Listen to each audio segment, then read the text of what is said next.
Good evening, everyone, and welcome to tonight's meeting of Council on Tuesday, 17th of June, 2025. To start the official proceedings, I would like to acknowledge that we are meeting on Jara country, of which members and elders of the Jara community and their forebears have been custodians for many centuries and have performed age-old ceremonies of celebration, initiation, and renewal. We acknowledge their living culture and their unique role in the life of this region. Council meetings are audio and video recorded and are made available to the public via electronic media, including YouTube.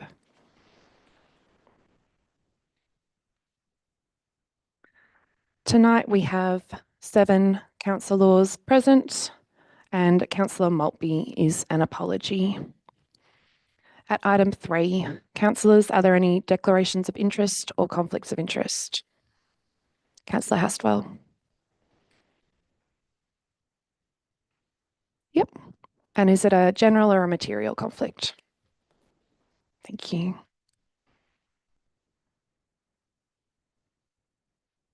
At item 4, confirmation of minutes, and we have 2 tonight.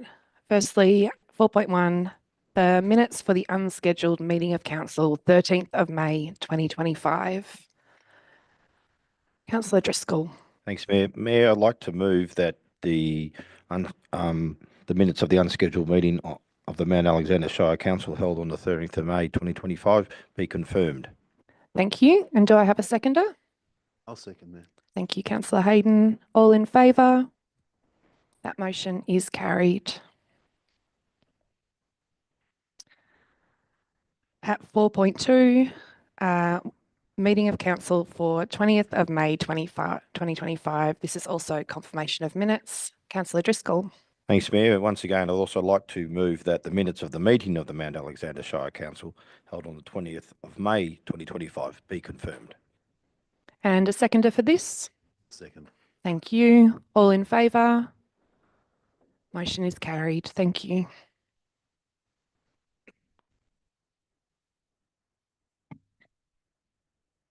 At item 5, acknowledgements, we have nil. Item 6 is public time. So we haven't received any pre-submitted questions tonight. I'm just going to check in the gallery. Sir, are you intending to speak to public time tonight? All good. Then we don't have anyone for public time, so we will keep on moving. At item 7, petitions and letters, and 7.1, fencing and signage on Campbell's Creek Trail. Councillor Hastwell. Thanks, Mayor. And I'd like to move that Council acknowledges receipt of the petition and also receives the report on the petition at the meeting of Council to be held on the 19th of August 2025. Thank you. And a second for this?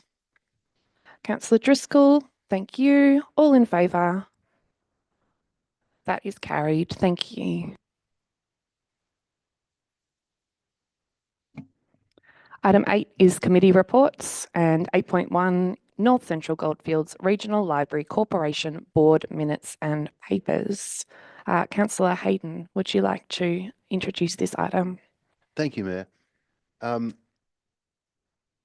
I move that Council notes the North Central Goldfields Regional Library Corporation Board papers for the meeting held on 14th of March 2025. Thank you. And a seconder? Councillor Cordy, thank you. This is a generally pretty procedural motion. Do you wish to speak to this motion, Councillor? Only to make the point that it's an extraordinary amount of work that the corporation does, and particularly here in Castlemaine. Thank you. Councillor Cordy, do you wish to speak? Oh, thanks.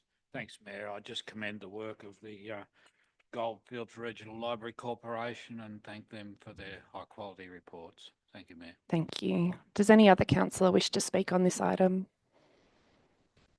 No? I will put the motion. All in favour? That's everyone. And that motion is carried. I'm going to speak to this just briefly because I'm the councillor representative on the board and also chair of the board at the moment. And I think the thing that I'd mostly like to speak to is since obviously the attachments are confidential, included in there was the draft budget. The budget has recently been approved and is now available to the public. This is the 25-26 budget. And I think the point that we spoke a bit about at the last board meeting, and I've been speaking to people across the kind of the local government and library sector about this a lot, is the compounding effect of the state government funding freeze for the last 3 years. So the funding provided by state government used to increase each year, generally in line with either the rate cap or CPI, and that's been frozen for the last 3 financial years. The compounding effect of this is even if the state decides to start increasing that again, it's at least $1 million lost in that compounding effect. The other thing that I guess we're, as a board and potentially as councils, member councils as well, thinking about is ongoing funding for libraries. And really this comes down to, there was a point in time, and whether or not it was a very long or a very short point in time, when state government and local government matched funding 50-50 for public libraries. State funding has fallen to under 20% now, which is leaving the member councils for things like regional library corporations to pick up that gap. And increasingly, that's challenging for us. So this is something, obviously I feel very passionate about. I know all the board members do, and Mark Hands, the CEO of the library, as we've been speaking about it with some of our partner councils on the Library Corporation board, and are planning to do some, I guess, hopefully some advocacy work in terms of what libraries need to thrive and succeed. Where else, so that's a space that I guess we're hoping to do some more work in as a board. At item 9, we're up to officer reports. 9.1 economy, and 9.1.1 is the adoption of the 25-26 budget. Councillor Hayden, could I get you to introduce this item, please? Thank you, Mayor. This has been an enormous amount of work, and I guess I'd just like to say that this is about adopting the proposed budget for 2025-26, has had a lot of publicity in the community, and I'd like to move the motion as printed on pages 7, 8 and 9. Thank you, Councillor. Do I have a seconder for this? Councillor Hastwell, thank you. Is there any opposition? That's lucky. Then Councillor Hayden, I'll get you to speak to your motion, please. Thank you, Mayor. As I said, and as we all know, this has been a tremendous amount of work. And first, I'd like to extend my appreciation and thanks to Director of Corporate Services, Julie Landy, and the Manager of Finance, Keith Caldwell, and the whole Finance and Corporate Services team for their indefatigable work on this impressive document. While this is the first budget that I've been involved with on this council, I understand from my colleagues that we had an unprecedented number of submissions, public submissions, councillor submissions, and many hours have been spent deliberating on how to put together this budget. The Mayor spoke before about funding issues around the library, and clearly, if we think about the cost of living crisis across our community, we are not immune from that as well. And the pressures on our budget have been manifold and clear for many people to see. Happily, we have not exceeded the Fair Go rate system rate cap for the year, as some other councils have felt the need to. There are some fairly modest increases in council charges. Overall, a budget of over $50 million, over 30 million of that comes from rate service charges, supplementary rates, rate adjustments, and interest on rates and charges. As I said earlier, this document has received a lot of publicity. It is available in various places for the public to see, in both hard copy and online. I think perhaps one characteristic of this process, as it seems to me, Mayor, is, as I said before, the amount of public submissions. And perhaps that's reflecting a range of things, but principally that's reflecting the cost pressures on community organisations in our shire. I feel we've done our best to try and meet how we can, to the best of our ability, the needs of important, hardworking community organisations, as well as our own needs, of course. The budget papers demonstrate our own commitment to renewal of our own assets. They demonstrate some really important investment in key events in the Shire over the next 12 months. And list, I think importantly, list a range of community organisations who have received funding. One more thing I'd like to add here is that we've had this, as is customary, the document has been out to public consultation twice, and we as councillors have worked assiduously to respond the best way we can to both those phases of public consultation. So again, with extreme gratitude to the extraordinary hard work of the finance team, I commend this budget to the chamber. Thank you. Councillor Hastwell, would you like to speak now or reserve your right? Thank you, Mayor. I'll speak now. And worries. thanks very much, Councillor Hayden, for, I think, that fantastic summary and overview. I might just add or build on a couple of points there. I was also, I think, like all of us, were very impressed by the number and the quality and the strength of public submissions. And I agree, I think a lot of that reflects cost of living pressures, but also, as the Mayor has referred to in relation to libraries, the decreasing pool that's often available to community groups through state support. So I think that's what we're seeing very much at the local government level. I wanted to also highlight that it's not just dollars that groups come to us for. And I think we were, again, very impressed by not only the passion, but the commitment, the time and the voluntary effort that goes in across our communities in so many areas. So we heard from groups who were championing and supporting business networks through to environment, weed control, noxious weeds that are a real threat to our environment. We heard from groups who are championing and promoting safe and inspiring play spaces for their communities. An enormous spread and a really huge challenge, I think, for us as council to balance out the breadth and the amount of services that we need to deliver and also respond where we can to community aspirations and needs.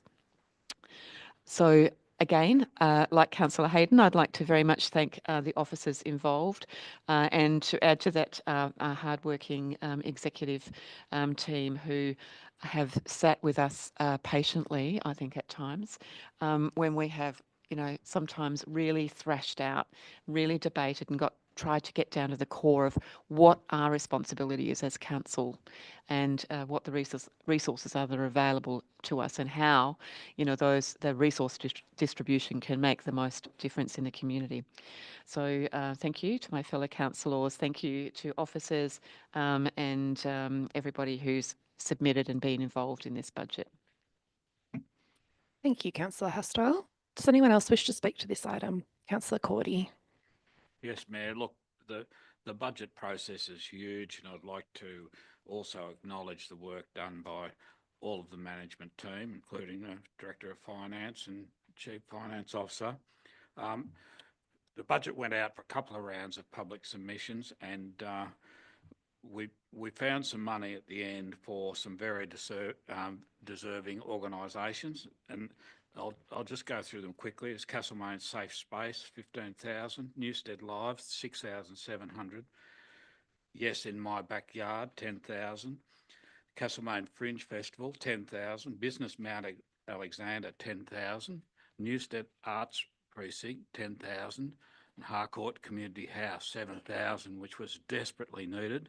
The only concern I have about this is it looks like Councillor Driscoll waved his magic wand and got more than his share of the chop there. So anyway, bottom line is those organisations that submitted, we did find a little bit of money at the end, but I've been on council for 10 years, and it's probably the toughest budget process we've had, and it's increasing pressure on our financial resources. We really need some more support from the state government and federal government. Thank you, Mayor.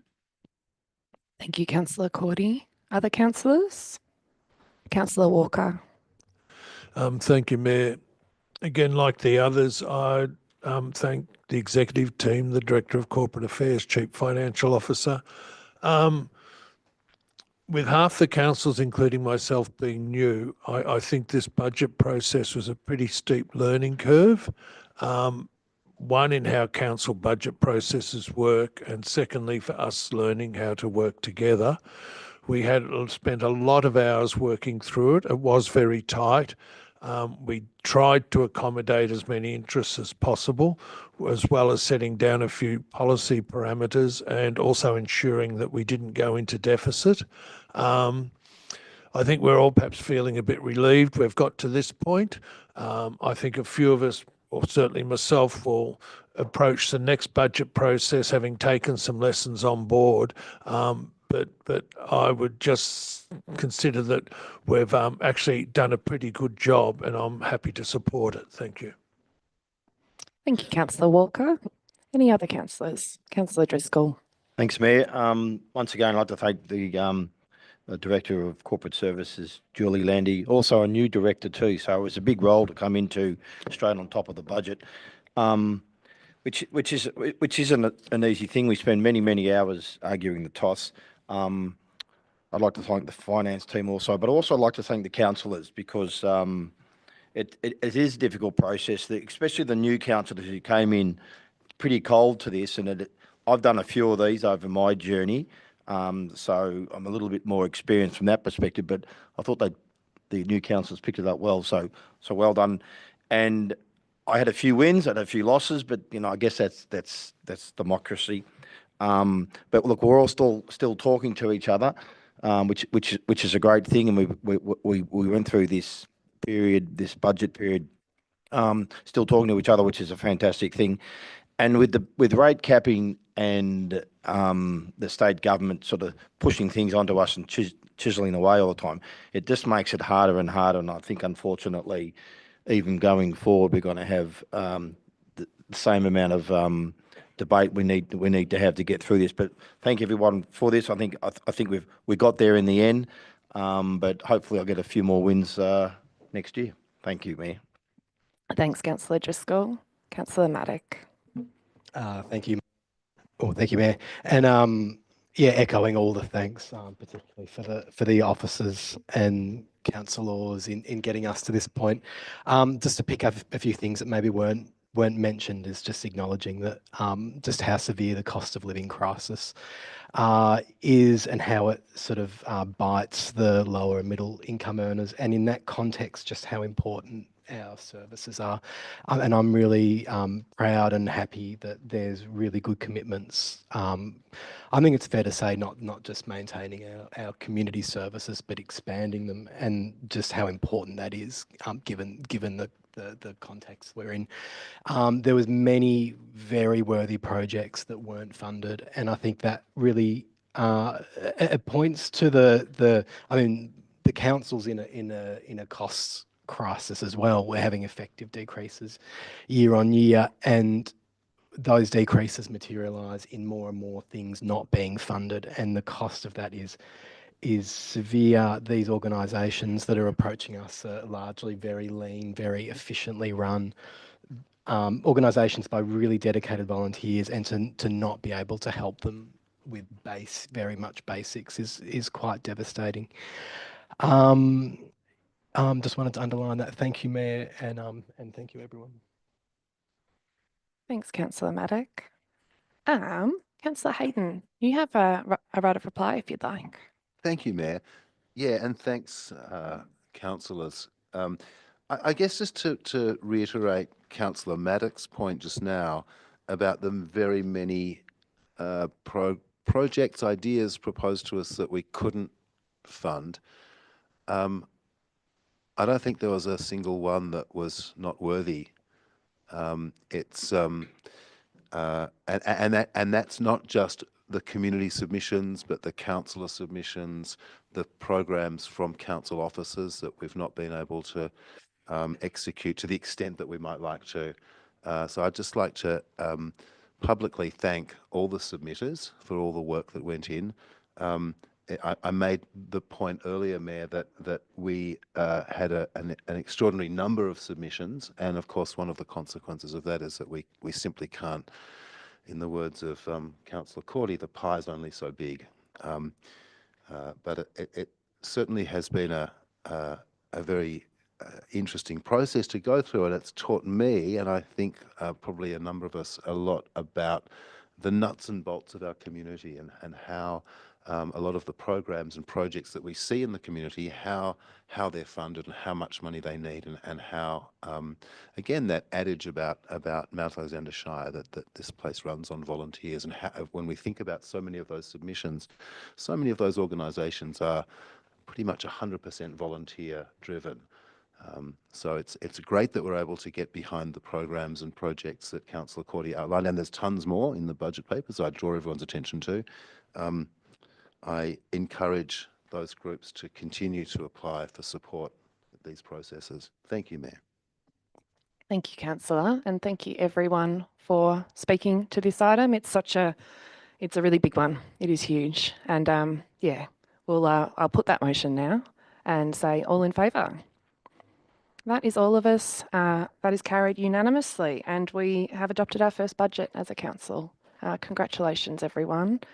I'm going to add my bit here because budget is huge, and I think particularly the first year of a new council, it's big. The learning curve that is budget. I remember it from my first time, and it was overwhelming. It was a problem that you could not make work because there is more need than there is money, unfortunately, and that's just increasing and increasing. I think my understanding around why things are the way they are is shifting greatly over time, and it is one of these things I think we're talking about more and more, how we can help local government be more financially sustainable. We're challenged here particularly by our ability to raise revenue because we have a relatively small rate base, a relatively big area in comparison, which means a lot of roads, things like roads, which cost a lot of money.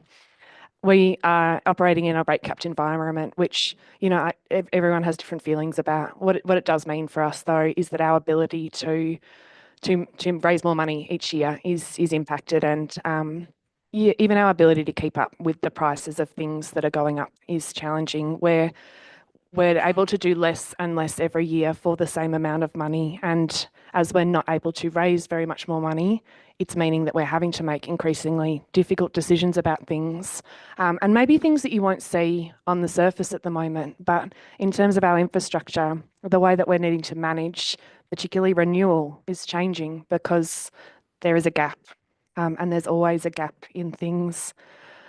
Talking to other councils, look, we're all relatively on the same page about this, and what we need to do is advocate for a bigger pie, and I think this is the language we're using around money.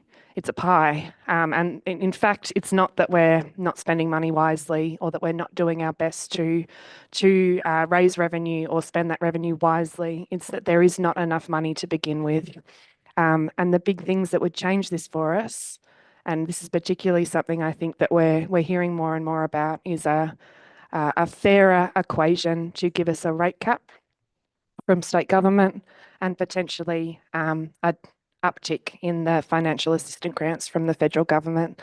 These two ways in which we could have more money without having to raise rates above the rate cap, which is always what we're advised to do. These are the things that would help, because with more money, we would just be able to do so much more for our communities.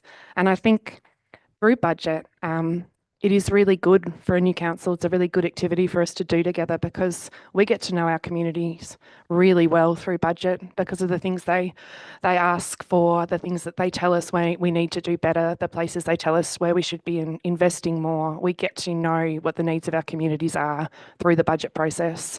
But it's bittersweet because we know now what those needs are, and we know that we do not have the resources to meet those needs to the extent that we would like to. Budget makes me very anxious, I think, because I would just always like to be doing more, and we're not able to. And it is hard, I think, to, as other councillors have said, to receive so many really solid submissions from community, so many more than I've ever seen before, that are all valuable, and they're all doing great things for our people. And we're able to fund a relatively small amount, though. Honestly, more than I thought we were going to be able to, which is fantastic. I think there is a perception often with council that we are not spending our money in the right ways, or not doing enough of that core council business. But I think what core council business is changing, and we are more and more being required to step into gaps that exist for various reasons. And if we don't, there is nobody else to do that. So we are doing these things that we are not legislated to do, but it doesn't mean they're not important. And if we're not doing them, then no one else is going to. I think what we've achieved here in our budget process is incredible. It's not perfect. There is no perfect solution to this problem right now, because there isn't enough money. And I think we all really understand that quite deeply now, how difficult this is, and how difficult it is going to continue to be unless things change. So, as much as this is a fantastic feeling to adopt our first budget as a council, and I'm really proud of us as a new councillor group for the way that we work together, and particularly the new councillors. Thank you for the way that you approached this. It was, you came with good intention, and you were ready to fight for the things that you wanted, but also compromise when needed. The executive team who supported us through it. It took us a while. It was a hard year. We really we were really up against it at times. But what we've ended up with, I think, is a budget that serves council really well, and through serving council well, serves our communities well as serving our communities by being able to provide amounts of funding to some local organisations. There's good stuff in here, and I think. If you need, I guess, a little taste of some of the good things, there's the mayor's introduction, which I try to break down some things that I struggle with, some of the concepts around things like underlying deficit, which is just a fancy way of saying that it looks like we have more money than we actually do. And while it may look like we're, this far in the green, we might actually be not. I'm not a numbers person. It is a great achievement every time that we are able to get a budget together like this. And I just want to really thank everyone for all their work on it, particularly Julie and Keith. This was both of their first time preparing the budget for Mount Alexander Shire Council. It was a tough year, and they both brought such a lot of comfort and support to it. And Keith was unflappable, even when we were throwing pretty big requests at him, honestly. So thank you to Julie and Keith for their support, and I'm really pleased that we're here. We're going to be doing it at least 3 more times together. Take what we have learnt from this go around, and it will serve us well next year and into the future. But yeah, huge thing that we're doing here tonight, and well done to us all. All right, that was budget. We are forging ahead. Am I missing anything? No. 9.2 is community, and 9.2.1, Goldfields Library Corporational Regional Library Agreement 2025 to 2027. Councillor Walker, would you introduce this item, please? Thank you, Mayor. The recommendation is that Council 1 notes that the North Central Goldfields Regional Library Service and Funding Agreement 1st of July 2025 to 30 June 2027 has been reviewed and approved by the North Central Goldfields Regional Library Corporate Board. 2, approves the North Central Goldfields Regional Library Service and Funding Agreement from 1st of July 2025 to 30 June 2027. 3, notes the financial allocation of $586,436 from the Mount Alexander Shire in 2025-2026. And 4, authorises the Chief Executive Officer to sign the North Central Goldfields Regional Library Service and Funding Agreement 1st of July 2025 to 30 June 2027. Thank you. Thank you, Councillor. Do I have a seconder for this motion? Second. Thank you. And is there any opposition? No. Councillor Walker, would you like to speak to the motion?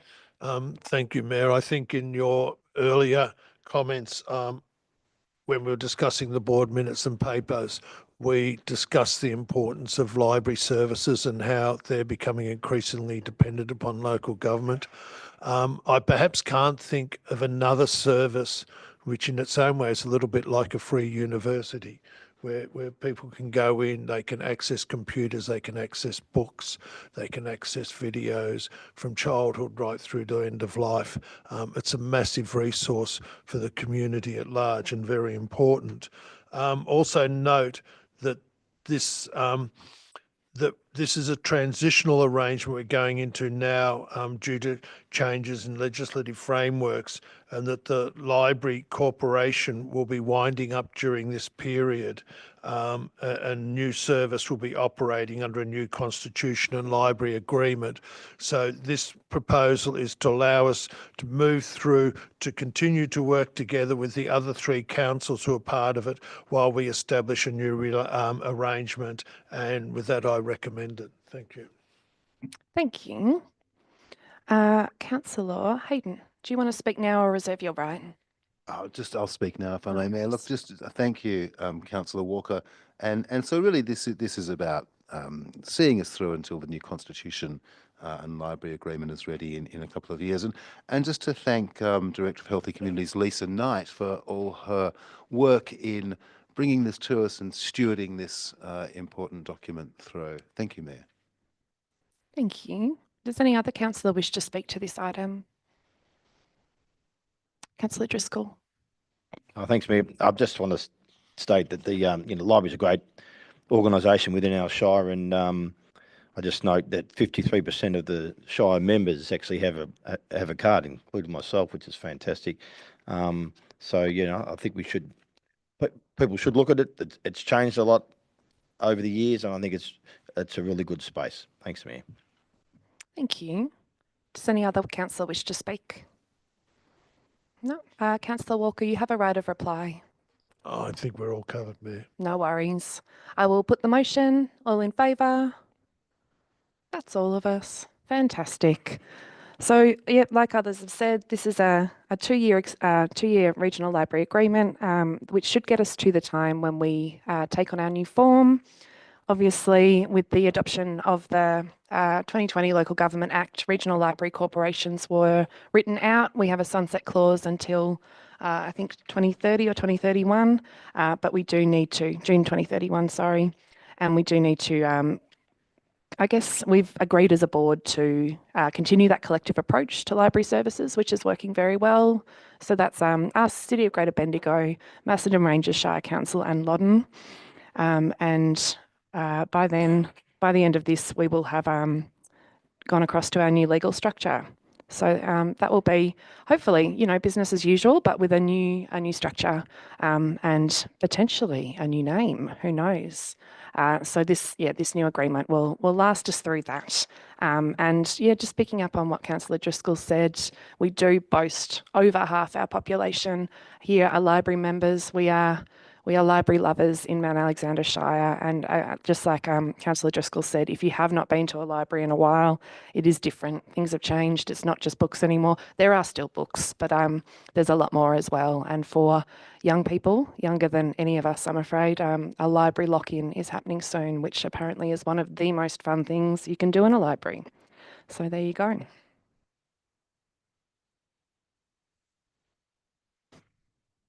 9.2.2 is response to petition, Harcourt Football Netball Club user agreement. Councillor Cordy, would you introduce this item, please? Thanks, Mayor. Council received a petition on 31st of March 2025 from the President of Harcourt Football Netball Club in relation to their concerns over training and playing access at the Harcourt Recreation Reserve. The petition requests to reinstate the Harcourt Football Netball Club's home ground training arrangement and commit to what the club's long-standing Harcourt Reserve usage agreement.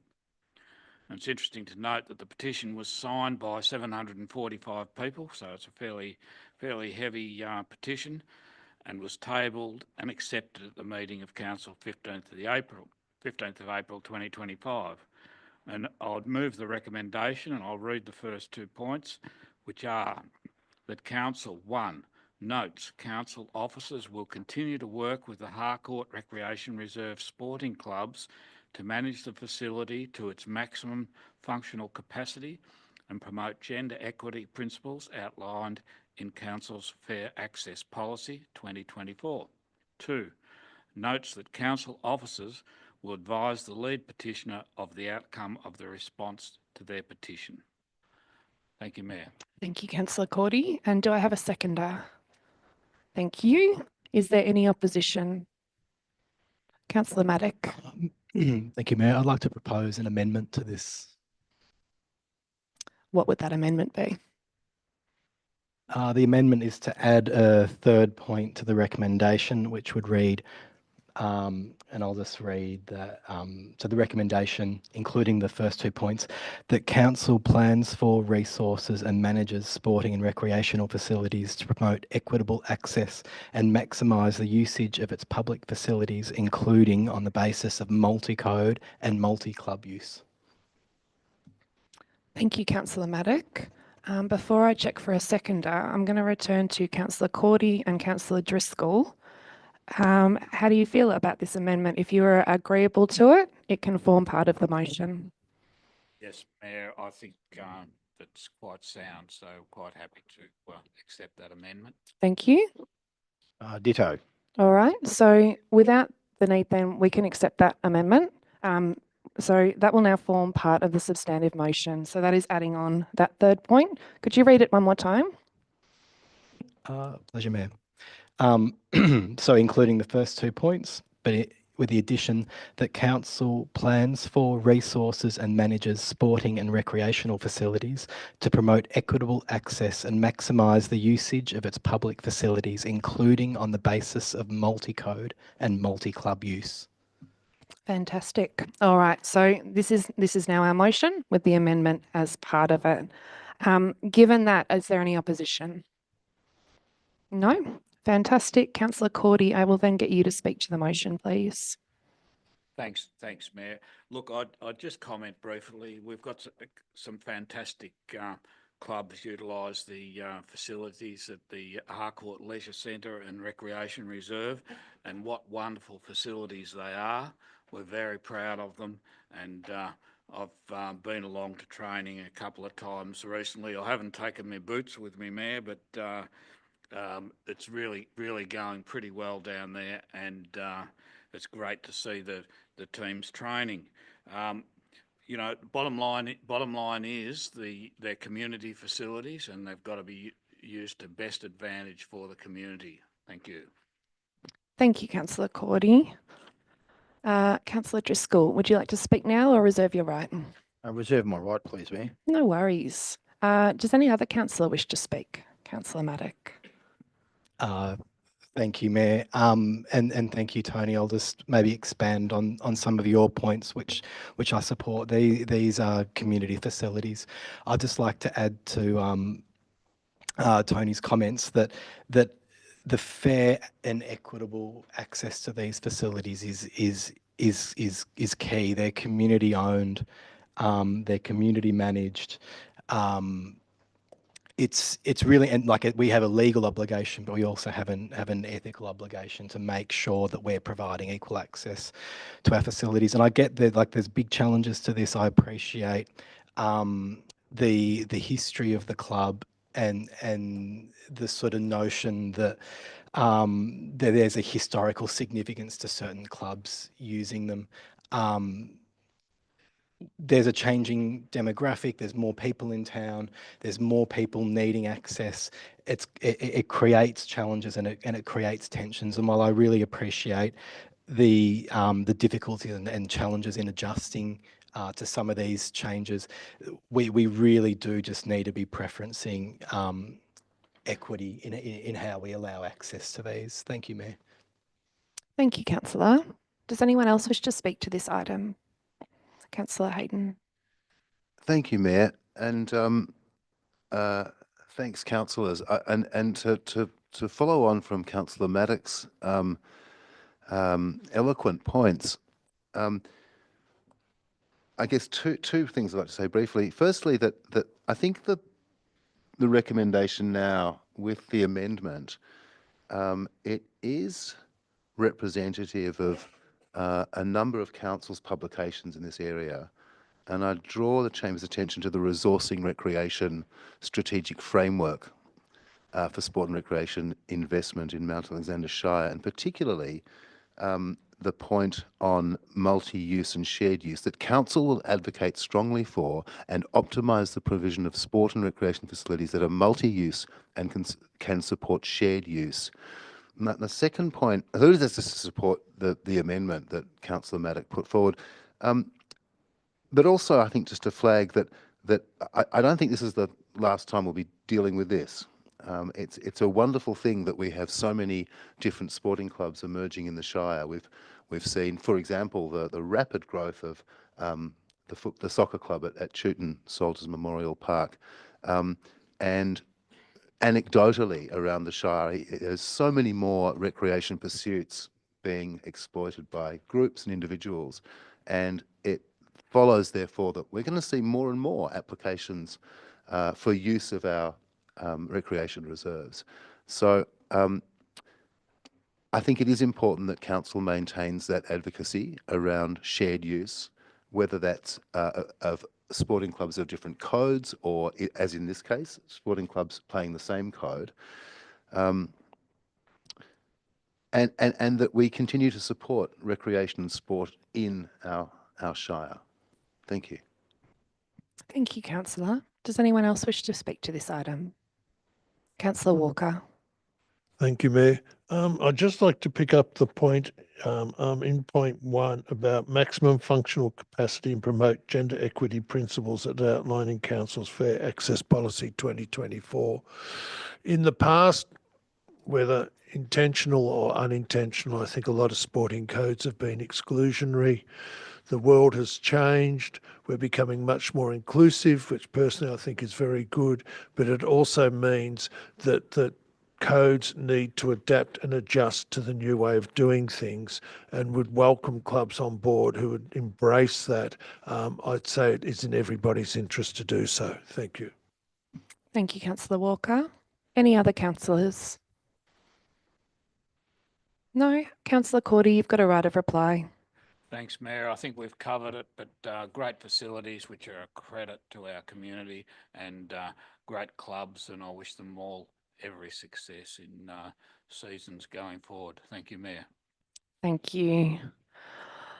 All right then. Thanks for that, everyone. I will put the motion. All in favour? That's all of us. Motion is carried. Thank you.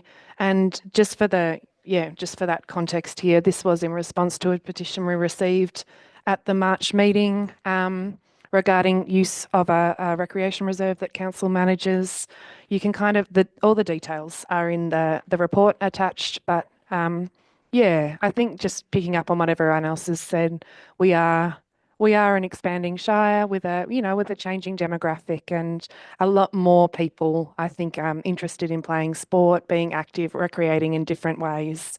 It is going to cause tension at times because, you know, for long periods of time, some of these clubs have had use of these grounds almost exclusively, and you know, change and needing to change the way things are done and to make room for others to use that is a tricky thing sometimes if you're, you know, really used to the way things are and you've got a schedule and everything. We understand, I guess, that you know, there'll be an adjustment period, but I guess this is something that we as a council are committed to, ensuring that kind of equitable access and inclusional access. And as Councillor Hayden said, this will not be the first time we are speaking about this, and we know this is a pretty hot topic in our community and at other reserves as well, not just the Harcourt Rec Reserve. So I guess we know that this is there's a tension that exists here, and that we've all got work to do to ensure that these spaces, which at the end of the day are community facilities for sport and recreation, yes, but for community most of all, are available for all of community. And that can be managed in a way that is equitable, even if it needs to look a bit different than what it currently looks like. And we all need to make some adjustments there, but the outcome will mean better things for us as a whole community, which I think we can all agree is kind of what we're aiming for here. So thank you for all your comments on this item, everyone.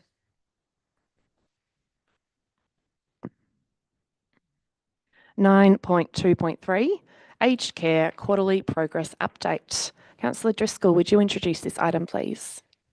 Yes, Mayor, thank you.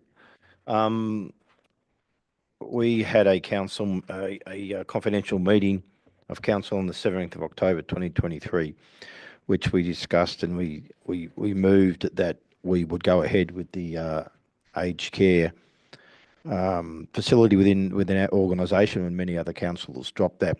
But this particular motion paper is that we stated in that motion that we don't want a six monthly updated to the councillors, so we know we can keep an eye on how things are going. This is what this report is. So I'd also like to move, Mayor, that the council notes at the aged care services update of May 2025. Thank you, Councillor Driscoll.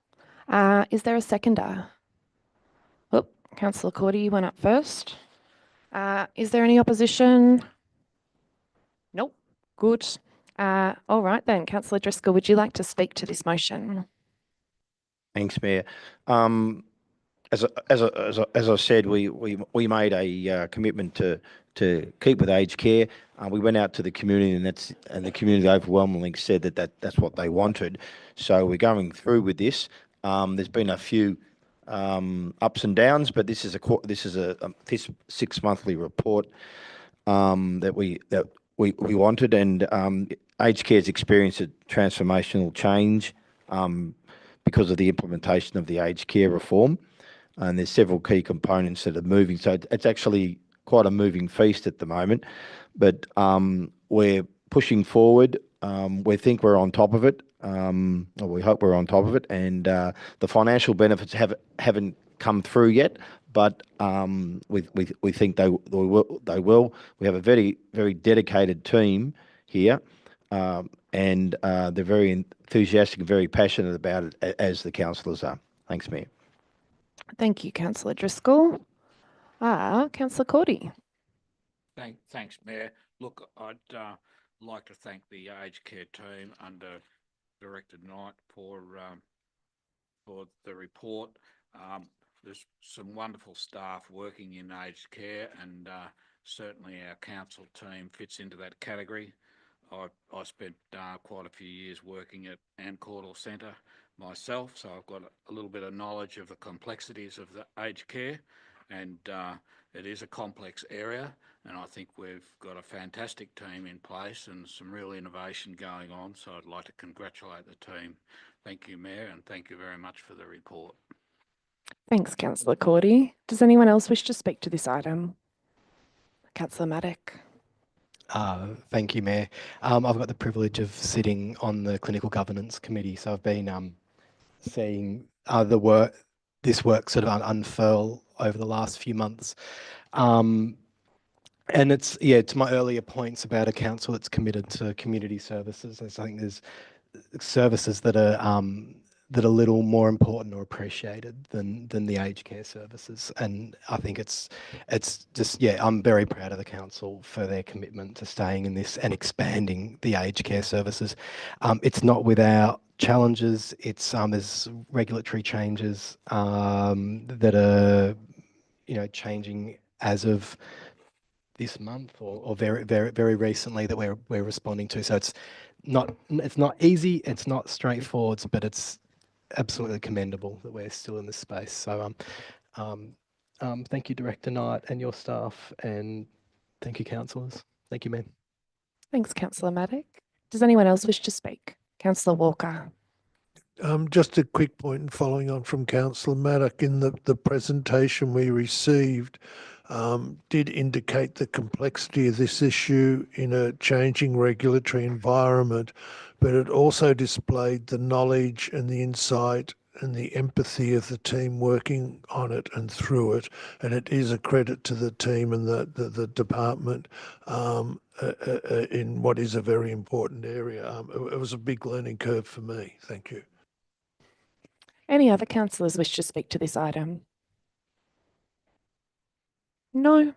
Then, Councillor Driscoll, you've got a right of reply. Oh, thanks, Mayor. I just want to reiterate.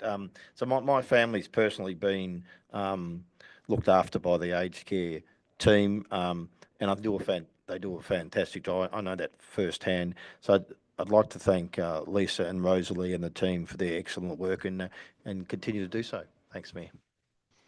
Thanks, Councillor, and thank you, everyone. I will put this motion. All in favour? That's all of us. Motion is carried. Thank you very much.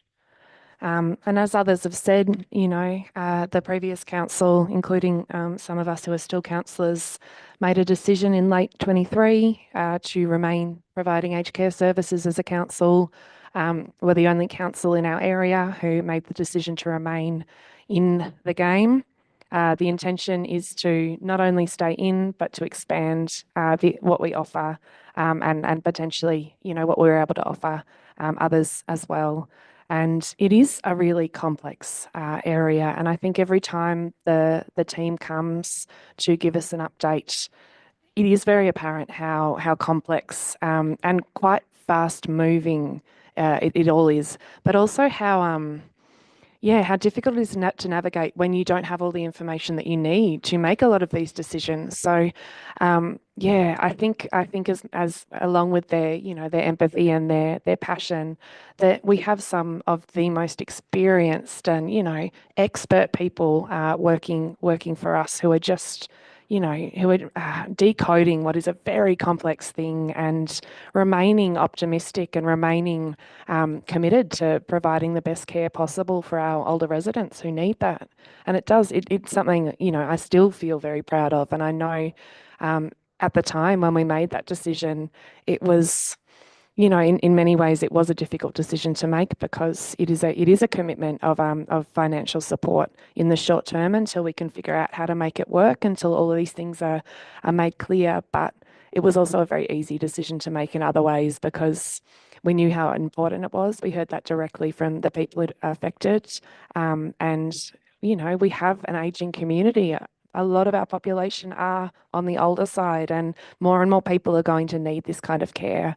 And the fact that we have remained in and are intending to grow the business and continue that kind of care, it does feel really good. So we'll keep hanging in there and hoping for some more clarity. And, you know, it's just a journey that we're still on. But the reason we are getting these updates so regularly is because it is changing quite quickly, and we need to stay abreast of that to make sure that it remains the right decision for council.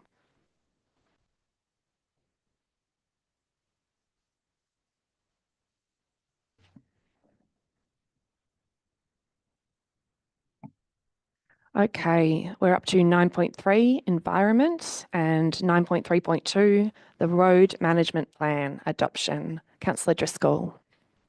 Thanks, Mayor. The purpose of this report is to acknowledge and implement the relevant feedback given by community on the road management plan and present it back to the updated document back to council. Council is responsible to establish standards in relation to the inspection, identification and repair of defects on roads and roads-related infrastructure. The establishment of standards ensure that the road infrastructure is safe, efficient and appropriate to use by the community. This draft management plan presents these standards and establishes the basis for Council to manage and maintain road infrastructure in line with Council's responsibility as a road authority. This draft management plan has been updated following the discussion with councillors on the 27th of May 2025. And Mayor, I'd like to move that Council 1 notes the requirement under the Road Management Act 2004 to review Council's road management plan before the 30th of October 2025. 2, notes that the community consultation took place between the 24th of March and the 28th of April 2025 in line with the requirement of the Roads Management Act 2004 and Local Government Act 2020 in consideration of the Road Management Plan. And 3, notes the updates made to the Road Management Plan following the internal and external consultation. And 4, adopts the Road Management Plan 2025. Thank you, Mayor. Thanks, Councillor Driscoll. Do I have a seconder? Yeah, I second it, Mayor. Thank you. And is there any opposition? No. Fantastic. Councillor Driscoll, would you like to speak to the motion? Thanks, Mayor. Council has established its road management plan under the Road Management Act 2004, and the plan details the inspection regime, defect intervention levels, and defect repair responses for all nominated roads related to assets under council. We all want our roads to be fixed fast. And as soon as we find an issue there, unfortunately, it can't happen that way. This is a process of how we do it, which is transparent for the community to see. We try our best to get there on a timely fashion, but this process that we have here said how we prioritise to fix the roads. Thanks, Mayor. Thank you, Councillor Driscoll. Councillor Hayden, would you like to speak now or reserve your right? I'll speak now, thanks, Mayor. No worries. Yeah, and thanks, Councillor Driscoll. And to add on to that, so when we think about the maintenance of roads and pathways, then it's the road management plan is a really essential document in terms of setting out how we inspect and maintain this important infrastructure. And I'm happy to note from this report that Council has been able to increase the frequency of inspections on some really important assets. So, for instance,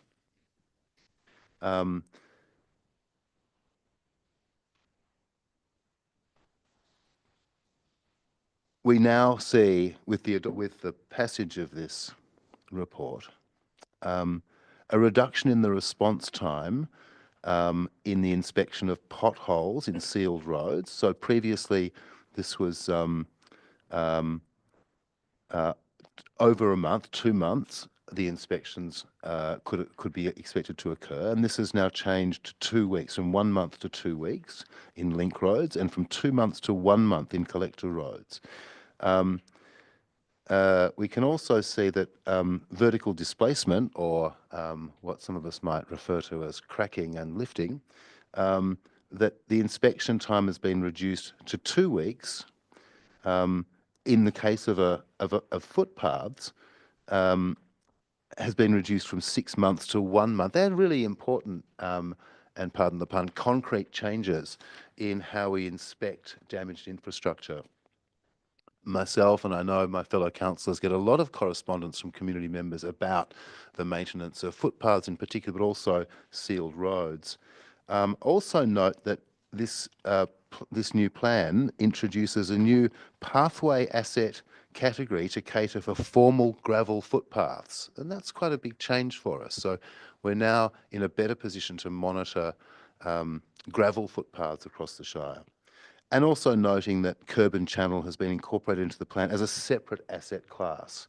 Maybe this excites the engineering heads more than others perhaps, but I know there's not a lot of curb and channel in our Shire compared to other municipalities, but there's a lot of reasons why you want to identify and maintain and manage curb and channel separately to other infrastructure. So at risk of getting thoroughly into the weeds on this, I think this is a really important progressive document for us. And I want to thank the Director of Infrastructure and Development, Michael Anea, and Glenn Deaker, the Works Coordinator, for this excellent report and for all the work that went on behind this report to bring this to fruition. Thank you, Mayor. Thank you, Councillor. Does any other councillor wish to speak? Councillor Hastwell. Thanks, Mayor. And I think other councillors have done this great justice. But I also just wanted to point out the importance of roads and the safety of our roads and the maintenance of our roads, particularly for those residents and users in more rural parts of our shire, as well as urban. But for those who need to travel significant distances, often at high speeds, and sometimes in significant levels of competition with heavy trucks, heavy vehicles, the safety and the appropriate maintenance of our roads is absolutely critical. So this is not an optional. This is one of those things that has significant impact on our quality of life, our safety, and the amenities. So once again, there's lots of technicals in here, and it's really good to see a very conscious review of some of those inspection times and response times. So thank you again to the officers who've worked hard to put this together. Thank you, Councillor Hastwell. Councillor Maddock. Thank you, Mayor. Just a single clarifying point on the response times, which I'll be echoing comments from Director Anea, so feel free to correct me, Director Anea, if I get it wrong, but that they were the maximum call-out times and that many or most of the reports would be seen to before those times, especially relating to trip hazards like footpaths. Thank you, Mayor. Thank you. Other councillors? Nope. Councillor Driscoll, you have a right of reply. Thanks, Mayor. Just want to say that the changes incorporated in this plan did not require additional financial or non-financial resources to achieve the response times as set out in the plan. Thanks, Mayor. Thank you. All right, councillors, I will put the motion. All in favour? That's all of us. Great job, everyone. And I had one of the most interesting listening posts I think I've ever had with Works Coordinator Glenn Deaker, and part of that was when the road management plan was out for community consultation and, you know, was advertised as such. And I naively thought that no one would possibly turn up to talk to me about the road management plan. They did turn up to talk to both I and Glenn about the road management plan in great detail, and it was. What was really wonderful, though, is was being there with Glenn, who his knowledge of the roads of the Shire and their various, you know, quirks and when they were last graded, like what our works team manages for our Shire is huge. And I think sometimes there's a lot of focus in the community on what council's getting wrong in terms of, you know, oh, we're not doing this fast enough. Why is this not a sealed road? You know, we want our roads graded more. And of course, there's always going to be concerns, and you know, there's a large amount of land that we need to cover and keep roads drivable and walkable and usable. But also there's an amazing amount of work that goes into managing those roads, and there's a lot of them that are doing really well. So I think it's really good to get that perspective that yes, there are concerns sometimes, and we definitely hear about them, but all the other roads that we're not getting all the complaints about are really managed, and it's just. I guess this is, again, what we were talking about a bit earlier. It's resourcing, and I know it sounds like a bit of a cop-out, and especially when I'm talking to, you know, someone who's feeling, and it often is the people who live further out from Castlemaine, often who have a lot of unsealed roads, and, you know, they do corrugate and wear down quickly and with heavy vehicles as well. So I can understand their frustration, and I can understand that when I say to them, we don't have the resources to do this thing, that seems like a cop-out, but it's also a fact. And this is another thing that would really help us be more sustainable, is getting that, I guess, that kind of untied funding that we can put towards our roads to make sure that everyone is getting home safely at night.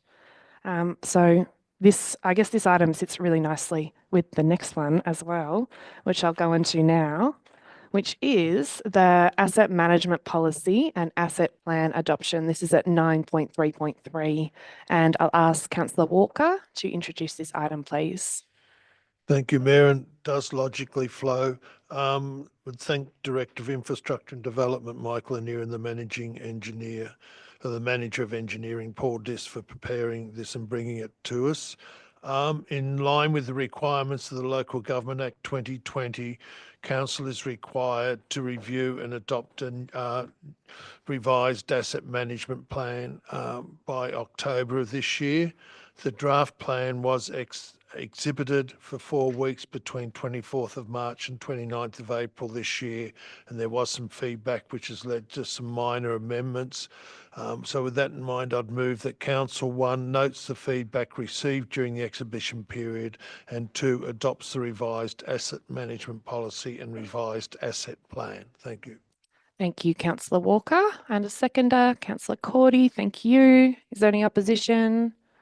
No, good. Councillor Walker, would you speak to your motion, please? Yes, Mayor.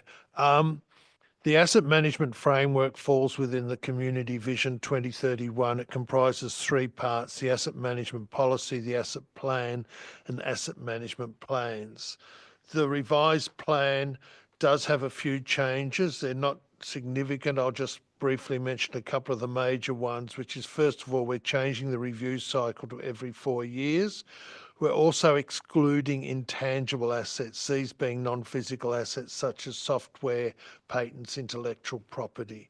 As mentioned, the plan itself looks at the delivery of the key asset management plans for things such as road, drainage, buildings, open space. It has financial forecasting. It prepares a 5-year capital works program for all major assets. It looks at improved standards and management of third-party development works, and the review of the assets data, and the re-establishment of the Asset Management Steering Committee and Asset Management Working Group. It might sound something small, but Council clearly has a lot of assets that require effective management, dealing with renewal of depreciation, of keeping things properly maintained. And this is what the plan addresses. As I said, I think it's been a very good plan presented to us, and I submit it for endorsement. Thank you. Thank you, Councillor Walker. Councillor Cordy, would you like to speak now or reserve your right? Thanks, Mayor.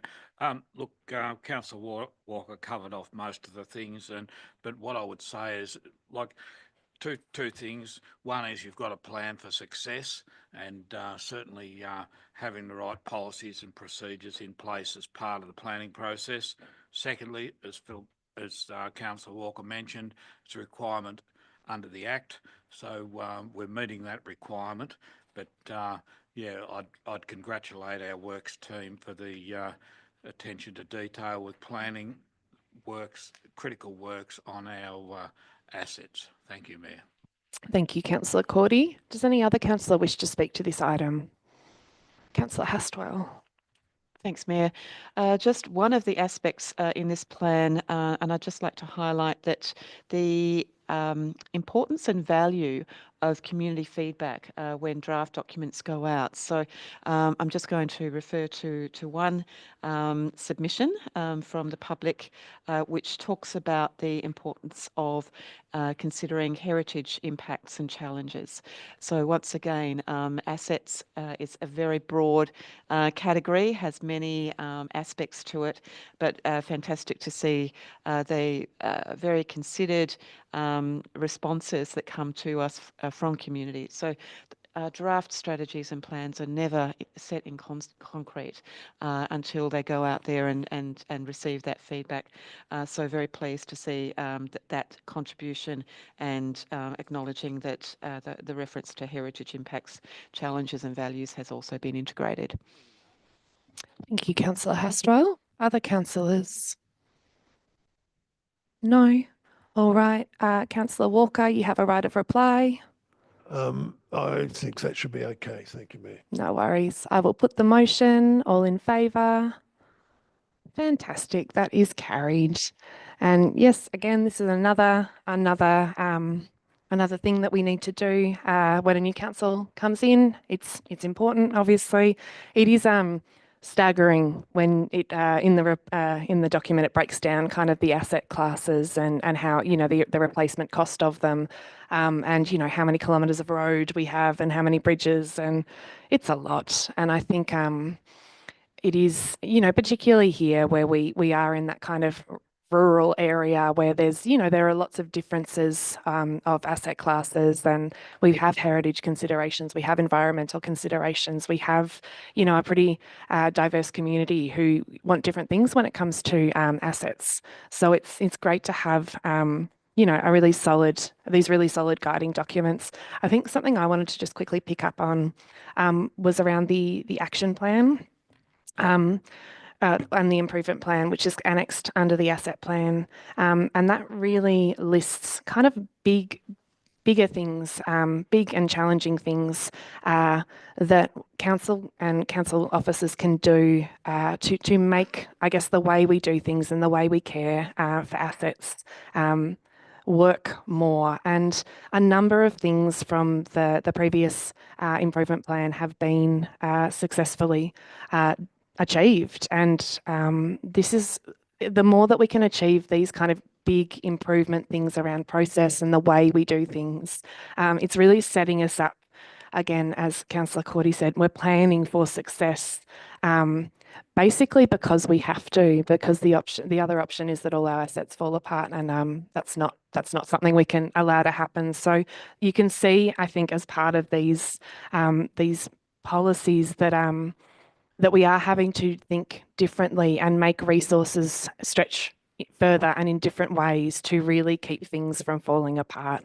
And I think assets are something that I do get very excited about, because it is hard work to care for things like roads and bridges and stormwater pits and stuff like that, and it's very costly. So it's really exciting to see us investing in ways to do things better, to make it easier for all of us, I guess.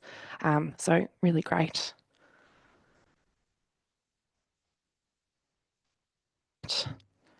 All right, Councillor Hustwell has a declared conflict of interest with item 9.4.1. So she is heading out now. This is under 9.4 economy. It's item 9.4.1, planning application PA 288/2022, 1 Lowther Street, Maldon. Okay, so I'm going to ask Councillor Driscoll to introduce this item, please. Hang on, we're just waiting for the door to close. All right, we're all good. Okay, thank you, Mayor. The purpose of this report is to enable council to make a determination on an application for the development of a 16-lot stage subdivision, vegetation removal and the creation of access to a principal road network at 1 Lowther Street, Maldon. The application is being presented to council for a decision because of 19 objectors which have been received. This application was previously presented to council for a decision at the meeting of council on the 10th of September 2024, and at that meeting, council determined that this matter be deferred to a future meeting of council so that council officers be able to prepare grounds for refusal. The subject site is located within the general residential zone, Schedule 1, and is affected by the significant landscape overlay, Schedule 1, pursuant to the Mount Alexander Planning Scheme. The application was advertised and has received 19 objections, with the grounds of objections relating to the following: neighbourhood character, traffic, concerns regarding the future development, loss of amenity, loss of vegetation, overdevelopment of the site, need for infrastructure upgrades, loss of views, flooding and stormwater, capability of the proposed subdivision with adjoining mine and bushfire risk. The application was assessed against and determined to be consistent with the relevant sections of the planning policy framework. The development provides additional housing supply and diversity within an existing township consistent with the purpose of the zoning of the land. The subdivision design is considered to be complementary with the existing adjoining neighbourhood character, and the subdivision is also consistent with the provisions of Clause 56 of the Res Code, the significant landscape overlay, and the objectives and guidelines contained in the Maldon Design Guidelines. In forming this position, consideration was given to the grounds of objection and the views of the relevant referral authorities. Mayor, I'd like to move the motion as printed. Thank you, Councillor Driscoll. Do I have a seconder? Whoop, doesn't look like I've got a seconder, everyone. So I think, oh, there we go. All right, Councillor Walker is jumping into second. Is there any opposition? Well, it looks like there might be some opposition. Okay, let's get going. Councillor Driscoll. Oh, I'd like to propose an amendment to this as well, if that's appropriate to do at this point. Mayor. all right. Councillor Maddock, what is your proposed amendment? So my proposed amendment relates to acoustic reports that'll be forthcoming if this is successful, and a requirement or it's more of a lack of requirement for if the mine, so this is in relation to the mine and noise from the mine, that the buildings be developed in a way that accommodates for the acoustic effects of them, but that this requirement, as it reads, is not applicable if the mine is not in operation. So my amendment is to remove that note. So it's the final sentence in point 12. Would it be worth reading the whole of point 12, Mayor? 3 paragraphs. Go on then. I think it's good for context. It's probably good for context, given it's So right there. acoustic report 12. Prior to the issue of the statement of compliance for the subdivision, an acoustic report must be prepared by a suitably qualified acoustic engineer, which includes an assessment of noise generation from vehicles and the operation of the mine at the site located at 2A Lowther Street, Malden, commonly known as Union Hill Mine. The acoustic assessment and report are to include undertake an acoustic assessment for vehicle noise effects from the mine operations on the subdivision, and B, determine recommendations for building guidelines to mitigate mine acoustic effects for any new developments within the subject site. The acoustic report is to be submitted to the satisfaction of the reasonable authority. The relevant recommendations in the acoustic report are to be included in the section 173 agreement required by condition 12 of this report. The next sentence is what I'm proposing that we omit, which is this requirement is only applicable whilst the mine is in operation. In the event the mine operation ceases prior to the construction of any dwellings fronting the mine, the requirement becomes not applicable. Thanks, Councillor Maddock. I'm just going to pick up one thing, responsible authority, not reasonable authority, although we are also reasonable. But I don't know if it'll hold up in a condition. So the proposed amendment is to omit from condition 12 under the heading acoustic report, right at the end, the last sentence, this requirement is only applicable whilst the mine is in operation. In the event the mine operation ceases prior to construction of any dwellings fronting the mine, the requirement becomes not applicable. Correct? All right, so, sorry, going back to Councillor Driscoll and Councillor Walker, Councillor Maddock has made a proposed amendment. Do you accept that amendment to your motion? Yes, I do. Fantastic. And Yes, Mayor. all right, so given that you've both accepted the amendment will form part of the substantive motion and we will go from there. So exactly the same as the motion is printed, with the omission of that one sentence from the end of condition 12. All right, going back then to Councillor Driscoll, would you like to speak to the motion? Certainly, Mayor. Thank you. So there's 19 objectors. I understand that. And this is a difficult decision. You know, we're in a housing crisis situation. This is 16 lots that can be produced here, multiple sizes for people to buy in a spot that is outside the Malden Heritage precinct there. It's subject to many conditions here. that the developer has to do to make this development work.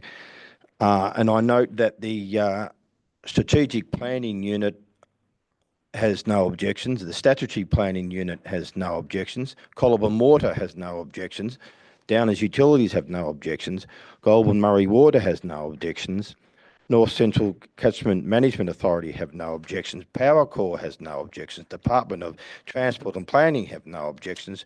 Heritage Advisors has no objections. Engineering has no objections. It's a major infill opportunity for the town in the Maldon Township, and I think we should approve this. All these organisations, including us, say there's no objections. I don't see why we should. Thanks, Mayor. Thank you, Councillor Driscoll. Councillor Walker, would you like to speak now or reserve your right?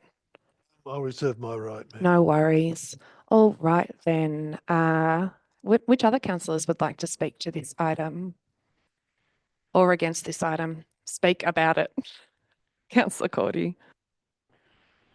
Thanks, Mayor. Look, I drive past that site pretty regularly, and you know, Maldon's been a township that's been developed since the gold rush in the 1850s, and this is one of those sites that's never been built on, and it hasn't been built on because it's in the middle of a drain, or it's got a drain running through it, and I don't think that anybody that, if it goes ahead, I don't think that anybody that ends up there will be very appreciative of it. In terms of the various referral authorities, there's a difference between saying you don't object to something to saying you think it's a good idea. And all of those authorities, they're actually not charged with the responsibility for determining this matter. They can make a recommendation, and because they have no objection, that doesn't mean that they support it at all. And you know, you always find a consultant that you know, if you pay him enough money, you'll think it's something that he'll put his name on. And I think when I look around the Maldon community, there's plenty of available land, both within the township and on the outskirts of the township that doesn't have the problems that this site has. And I think it's a disaster, and we've seen it happen at Harcourt previously, which is my sort of local area. And the first thing that happens when there's a problem is the developer has a ping at council because properties are flooding, and you know, it doesn't, just because people think they don't object to it. Well, we've got 19 objectors, but in terms of referral authorities, because they don't object to it, doesn't mean they think it's a good idea. So I think it hasn't been built on for the last 170 years for very good reason, because it's not an appropriate site. Thank you, Mayor. Thank you, Councillor. Other councillors? Councillor Hayden. Thank you, Mayor. Yeah, like Councillor Cordy, I've got very strong reservations about this plan, and to not to restate Councillor Cordy's point about all those referring authorities not having objections. If we look at the recommendation, it is a veritable thicket of conditions. It is, yeah, it's astonishing how many conditions there are on this. And on the one hand, that speaks to the hard work of council officers and the referral authorities. But I think fundamentally, this is not a suitable site for this level of development, in my opinion, Mayor. I think what we have here at Lowther Street is effectively a functioning wetland in an urban environment, and that's a very precious and rare thing in our shire, this upside down country. I don't think this development can satisfy the can satisfy or can be crafted in a way that will maintain in any acceptable way the functioning of that wetland and of that watercourse through there. There are also I think there are other clearly hydrological issues that Councillor Cordy has referred to. The fact that this block of land is effectively, at least the southern side of it, the southern edge of that is pretty much a wetland from the verge of the roadside heading north. There is a little bit of land that I think is perhaps appropriate for residential development at the northwest end of the site. I don't think there's been, and again, I respect the epistemic authority of the report writers. I don't share Councillor Cordy's cynicism, perhaps, on that point, but I note the lack of a more thorough biodiversity assessment of the site. And I feel like that if this were to go ahead, I can feel this coming back on us in years and decades to come as a patently inappropriate development of this scale. 16 lots on a wetland of, what is it, roughly 3 acres, 1.6 hectares, 1.5 hectares. The building envelopes are restrictive. There's an irony that the heritage overlay demands that the houses be set back from the street, and yet the most appropriate place to build a house would be right on that street. If this had been developed in the 19th century, there would have been cheek by jowl terrace houses right on the street.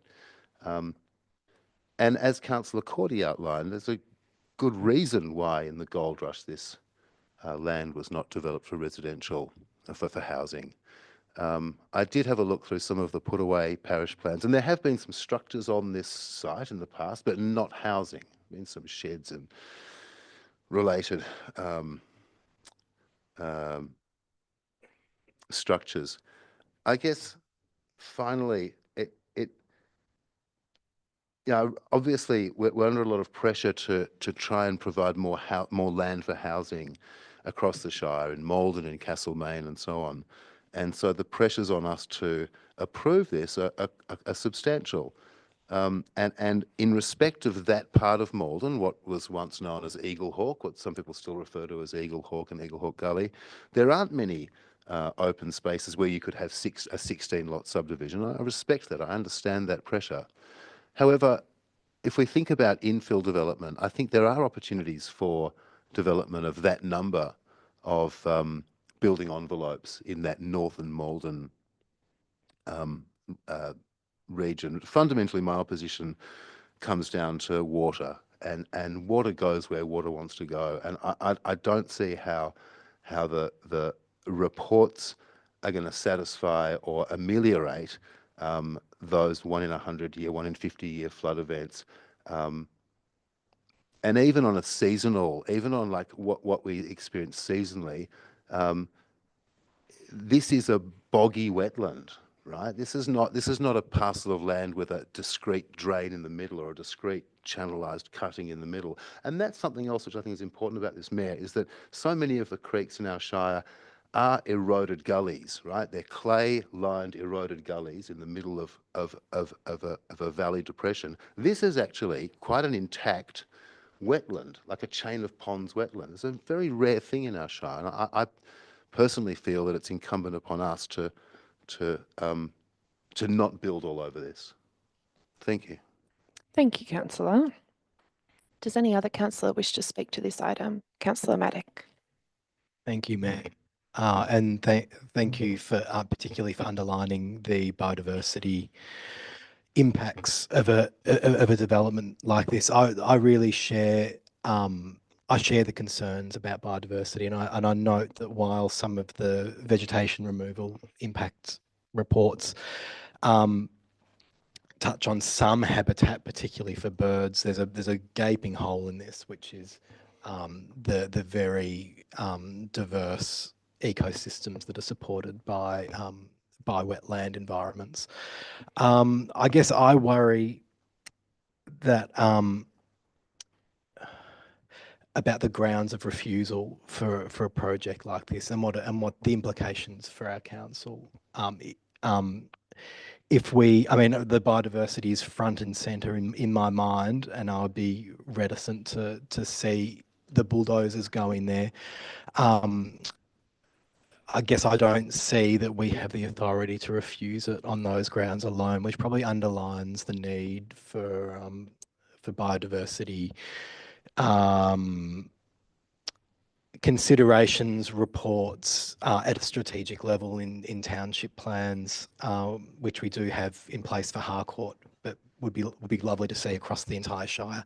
And then maybe we could sort of lean on these things. Something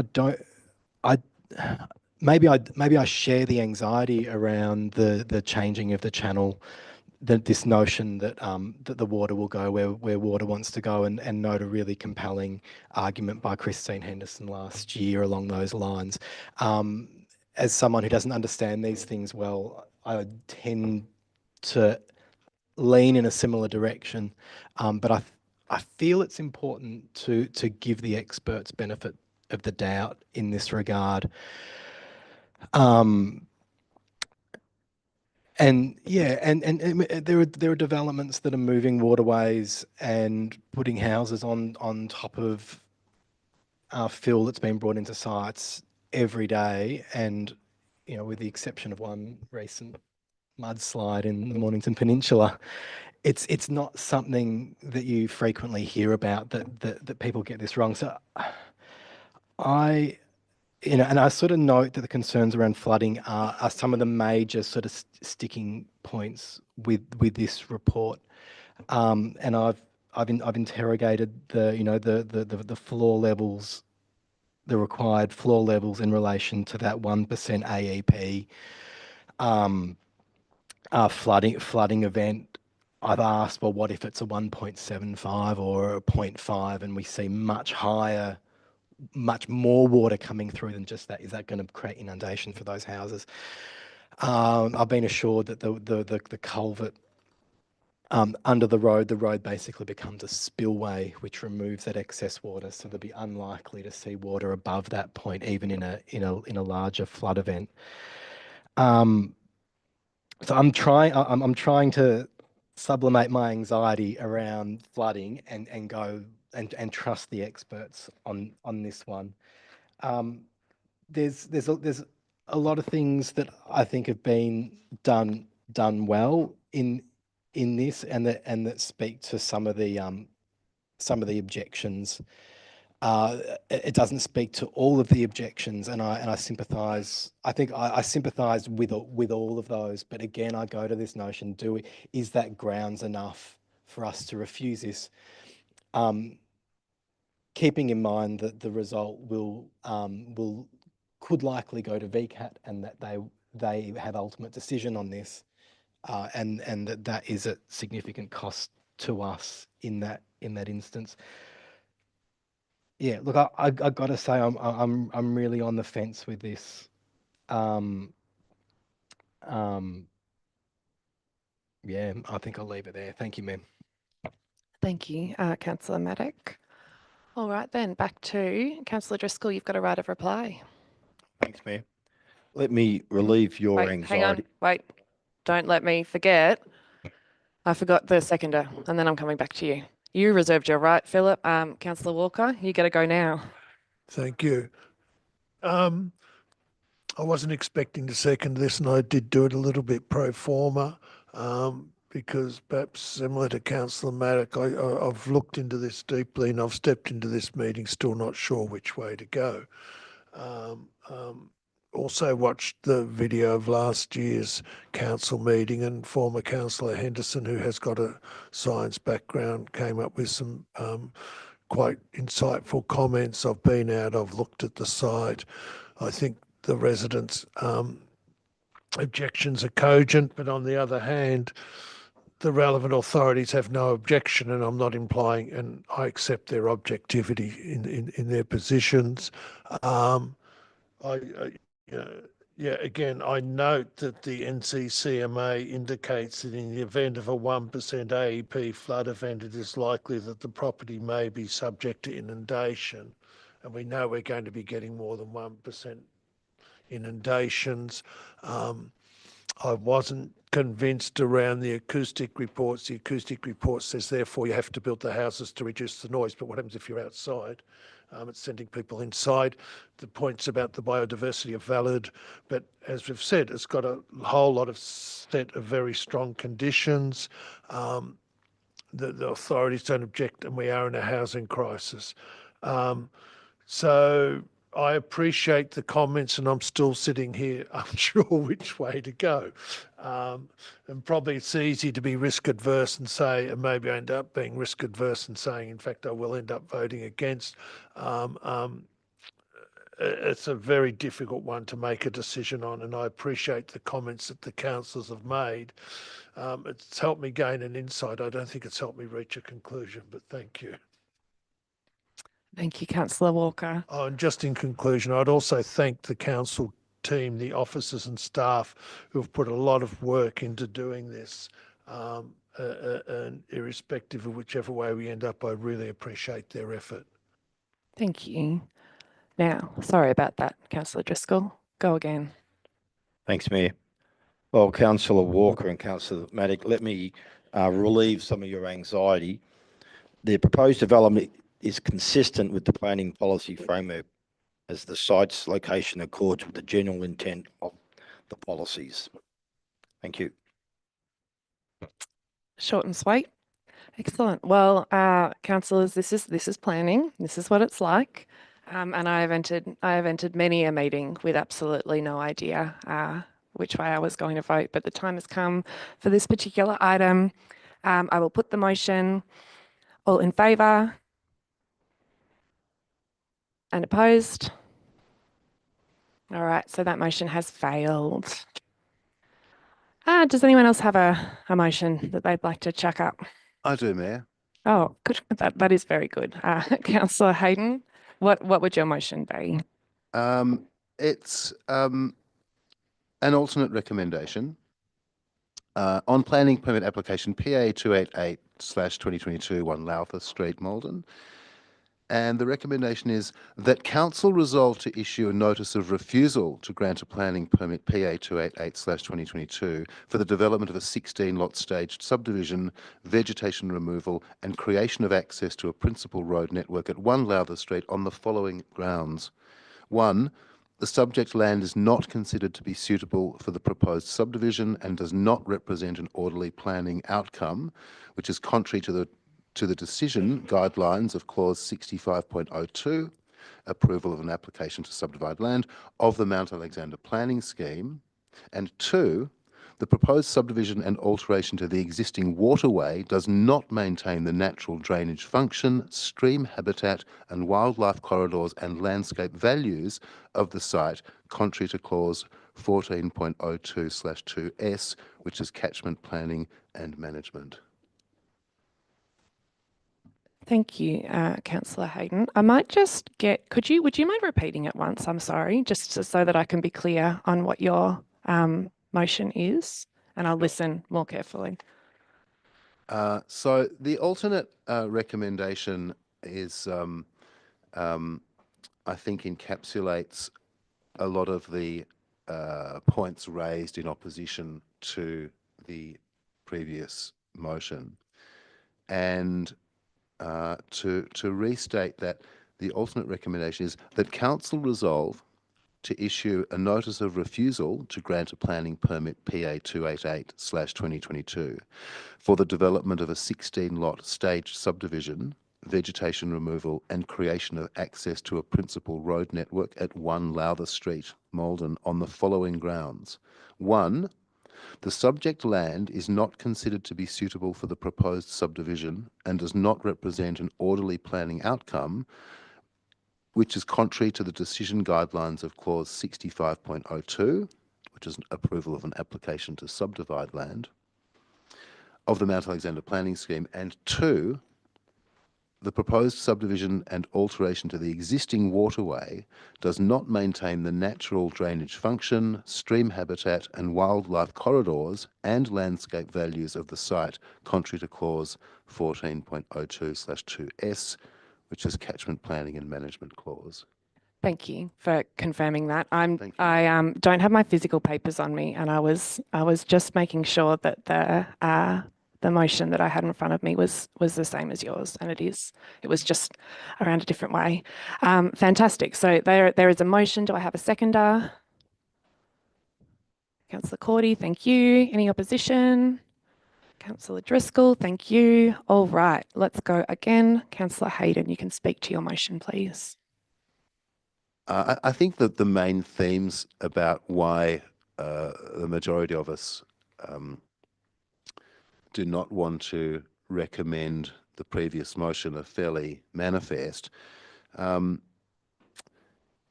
suppose in some ways we're taking quite a high level approach to the objections. I mentioned earlier this evening about I think I said a veritable thicket of conditions around this. And aside from speaking to the diligence and hard work of the officers and those officers in the referral agencies who have put together that thicket of conditions, that also, I think, tells us something about how sensitive this site is. This is not a site that jumps out as a site that's suitable for a development at this level. So the alternate motion is focused, I suppose, on a broad understanding of what would comply with, or in this case, contravene key aspects of the Mount Alexander Shire planning scheme. And so the wording around that the alteration to the existing waterway does not maintain the natural drainage function, stream habitat and wildlife corridors and landscape values of the site. These are key, I think these are key broad points which I think sum up all of those more specific hydrological, biodiversity, geographic, phytogeographic, biogeographic, as well as the impact on potential residents who might move into this place in the future, and the potential that we might be creating for their lack of enjoyment of an amenity which any other or many other sites would afford them. So I think the alternate motion is clear. Yeah, I'll leave it at that. Thanks, Mayor. Thank you, Councillor Hayden. Councillor Cordy, do you want to speak now or reserve your right? Thanks, Mayor. I'll speak now. Look, I think we covered off a lot of the pros and cons, but one thing that we touched on just briefly was an acoustic report, and the acoustic report relates to the proximity of the proposed development to what's been historically a mine operation on the opposite side of the road, and it's something that council doesn't control is operation of mines and extractive minerals, and it's a very difficult one. But I know it's if the mine is to up its level of activity, it would become a point of conflict between residents that were living in that area. I know when this motion isn't about approving the development, it's about rejecting it, but I think it's a very valid reason to reject it, that you've got this potential point of conflict which hasn't really been discussed before. So yeah, I think all the other areas remain valid, and I'll just reiterate that in relation to referral authorities, just because they have no objection to a development going ahead does not mean that they think it's a good idea. So yeah, I'd leave it at that. Thank you, Mayor. Thank you, Councillor Cordy. Other councillors, would you like to speak to this motion? No. All right. Councillor Driscoll. Thanks, Mayor. I forgot to mention another organisation that included a letter of approval was from Jarrah Corporation when they did their cultural heritage management plan.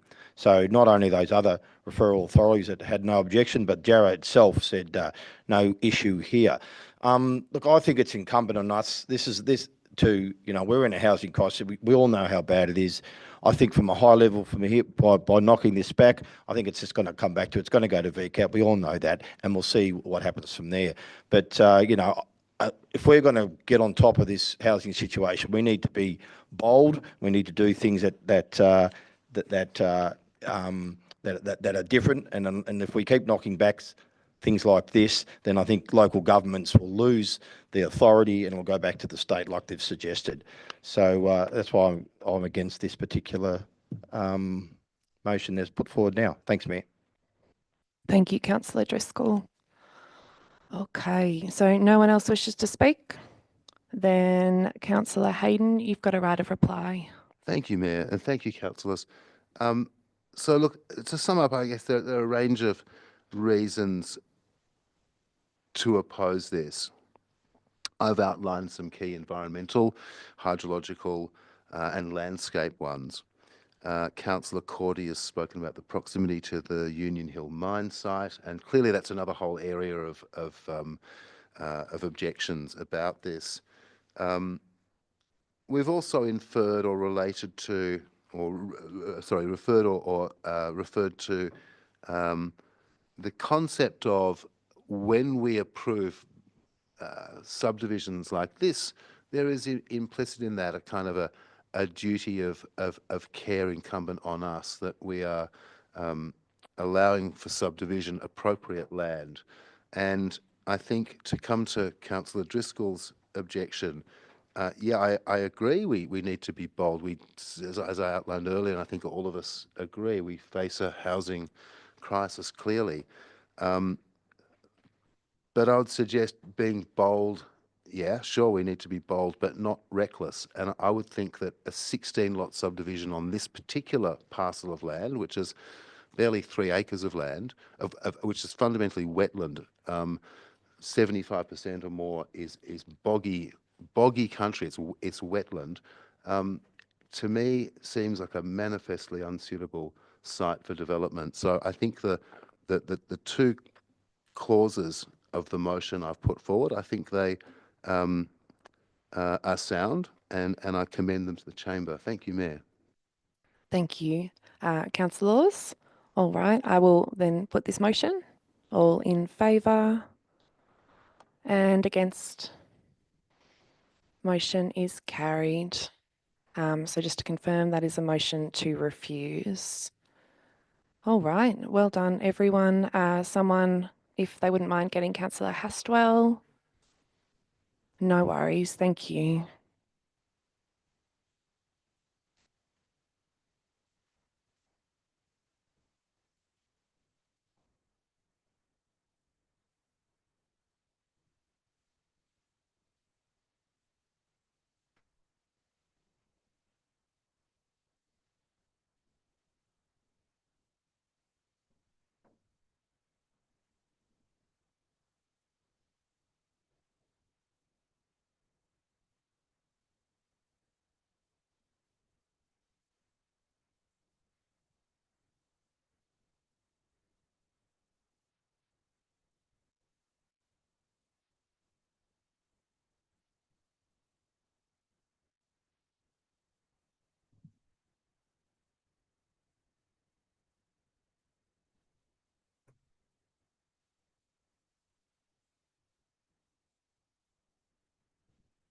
All right, we seem to be having kind of a break somehow, but we haven't hit our trigger for a break, so I can't even tell you we can all have one. We're just got to keep going. But we at 2 hours we can talk about whether or not we want to have a break. But given where we are, I reckon we should keep going. Honestly, we're not there yet anyway. It has only been 1 hour and 52 minutes. Okay. Sorry, I've got my, that's that page I lost earlier. So I'm just waiting Just kind of running down the time to see if I can get Councillor Walker back, but otherwise I might start without him, I think. Yeah, thank you, Councillor Hastwell. So this, our next item will be 9.4.2, Malden Caravan Park post-consultation. And when Councillor Hastwell returns, I will get her to introduce this item. Oh, and here comes Councillor Walker as well. And Councillor Hastwell, you had a conflict of interest with the previous item and removed yourself. I will let you know that councillors reached a determination to refuse a permit for 1 Lowther Street. We are at 9.4.2, Malden Caravan Park post-consultation, and Councillor Hastwell is going to introduce this item for us. Sorry, I'll just get myself sorted here.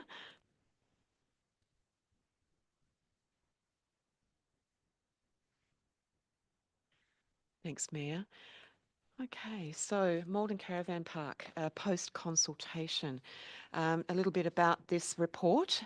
The report outlines the outcomes of the community engagement that was undertaken earlier this year on the future of the Malden Caravan Park, with a recommendation for the ongoing use of the land to be retained as a caravan park. The Malden Caravan Park is located on Crown land, which is reserved for public purpose caravan park, for which the Department of Energy, Environment and Climate Action, or DECA, have oversight, and Council is the Committee of Management.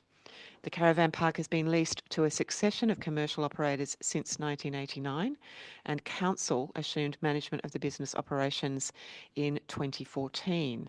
In 2015, the park was leased to another private operator until 2023, when Council resumed management of the park. The purpose of the consultation was part of a review to see whether the caravan park is still relevant to Council's property portfolio and fit for purpose, or whether the land should be used for a different purpose. So following the councillor briefing earlier this year on the 4th of February, Council officers undertook a 4-week period of community consultation on the best future use of the Malden Caravan Park. I'd like to move then that Council notes the outcomes of the community consultation on the best future use of the land where the Malden Caravan Park is situated.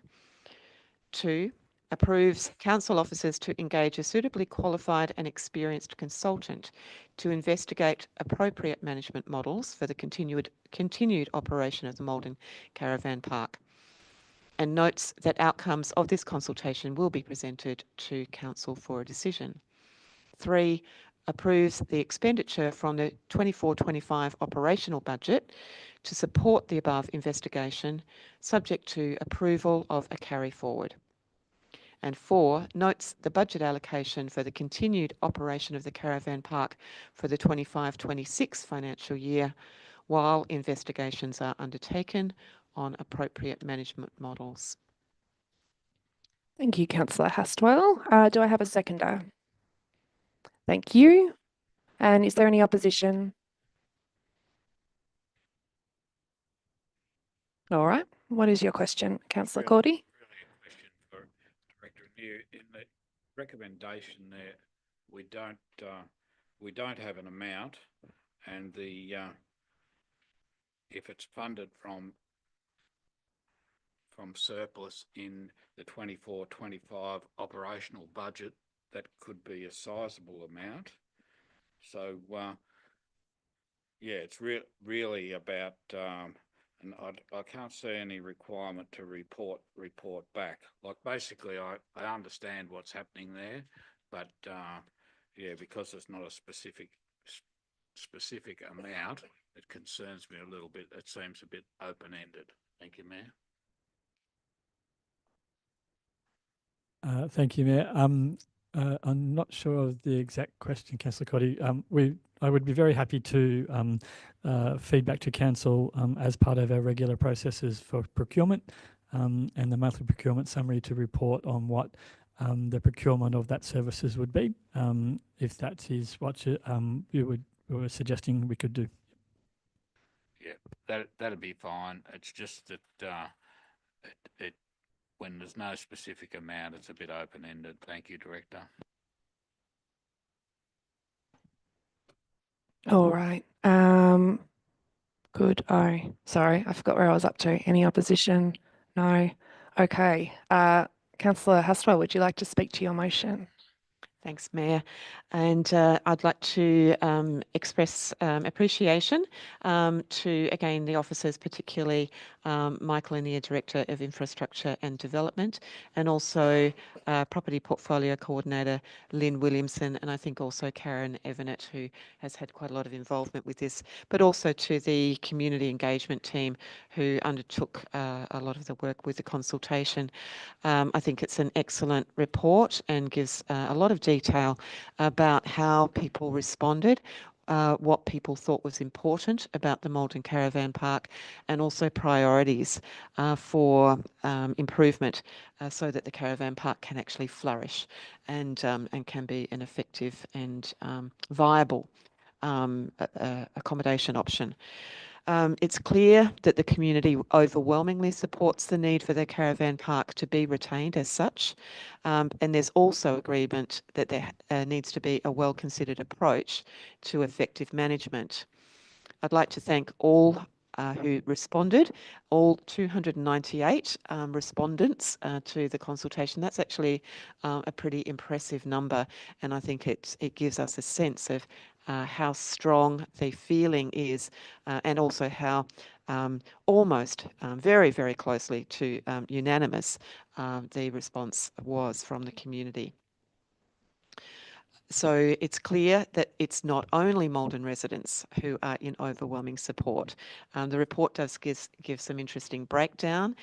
It shows that 63.8% of respondents were residents within the local Maldon postcode of 3463, and that still gives a third or so of respondents coming from outside of that area. An overall result of 94.9% of respondents said that the caravan park should continue to operate. So that's a very resounding yes from our community. Tourism and affordable visitor accommodation were seen as key reasons, and many referenced the connection with supporting local events and festivals, which in many ways are community and tourism lifeblood for this area. Respondents were in favour of upgrading the current facilities, and there is a clear need to determine an effective and viable model of operation so that that level of affordability and the very family-friendly type of caravan park that we have there in a beautiful environment can return to a flourishing business. So thanks to all who've been involved with this, and I look forward very much to the next steps of the consultant's report on options for management. Thank you, Councillor Hastwell. Councillor Hayden, would you like to speak now or reserve your right? I'll speak now, just No briefly, worries. with you, Mayor, just to reiterate that that figure of nearly 92% of the respondents to the public consultation want us to maintain the operation of the caravan park. I guess I share Councillor Cordy's concern about the cost of this, and especially when I refer to a following question, which is that 60% of respondents want us to invest in upgrading current facilities. But I note too that 60 odd percent of the 300 or 290, that's about 10% of Maldon Township have responded to this. This is an extraordinary level of public feedback. Clearly a caravan park in Maldon is a very important institution, and it's one would imagine on the face of it that the potential for business growth is quite substantial given Maldon's status. I also note in the public feedback that some respondents suggest the use of the land for social and affordable housing, and that's a point that we've discussed amongst ourselves as well. But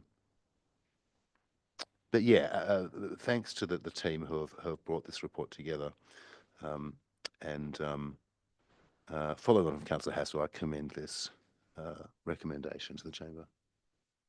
Thank you, Councillor. Does anyone else wish to speak to this item? Nope. Councillor Hastrell, it's back to you for a right of reply. Thanks, Mayor. I think we've probably covered key points, but I encourage people who are interested in this to read the report. It is really interesting. Thank you. Thank you, Councillor, and everyone. I will now put the motion. All in favour? Motion is carried.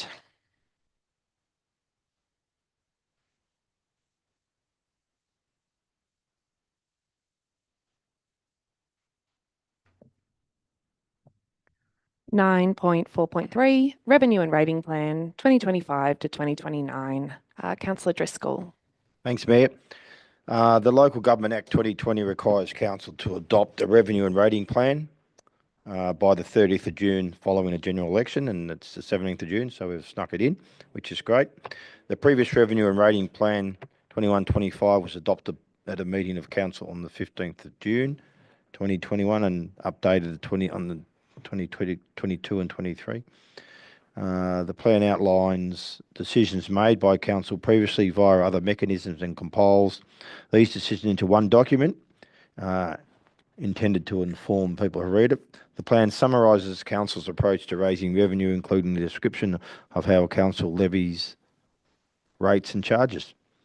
The plan references the council plan of 2021 to 25, and if appropriate, amendments to this plan will be recommended following the adoption of the new council plan of 25, 20 to 29.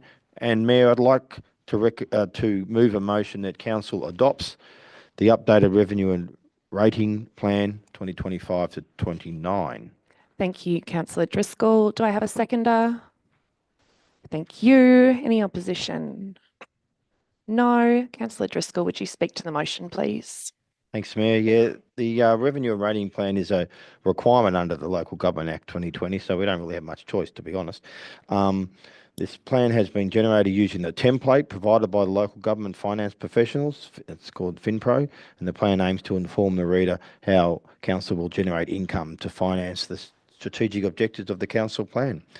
The plan explains how council calculates the revenue needed to fund its activities and how the funding burden will be apportioned between ratepayers and other uses of council facilities and services. The rates and charges can be, it's complicated to understand, and rates represent approximately 6% of council income. A good revenue and rating plan should be able to explain of these concepts, which I think it does. It's written fairly plainly. Yeah, so I think we should adopt it, councillors. Thank you, Councillor Driscoll. Councillor Hayden, would you like to speak now or reserve your right? I'll just speak now quickly. No Mayor. worries. I think the plan represents a fairly modest increase in rates and charges. As I mentioned earlier, I was talking about the budget.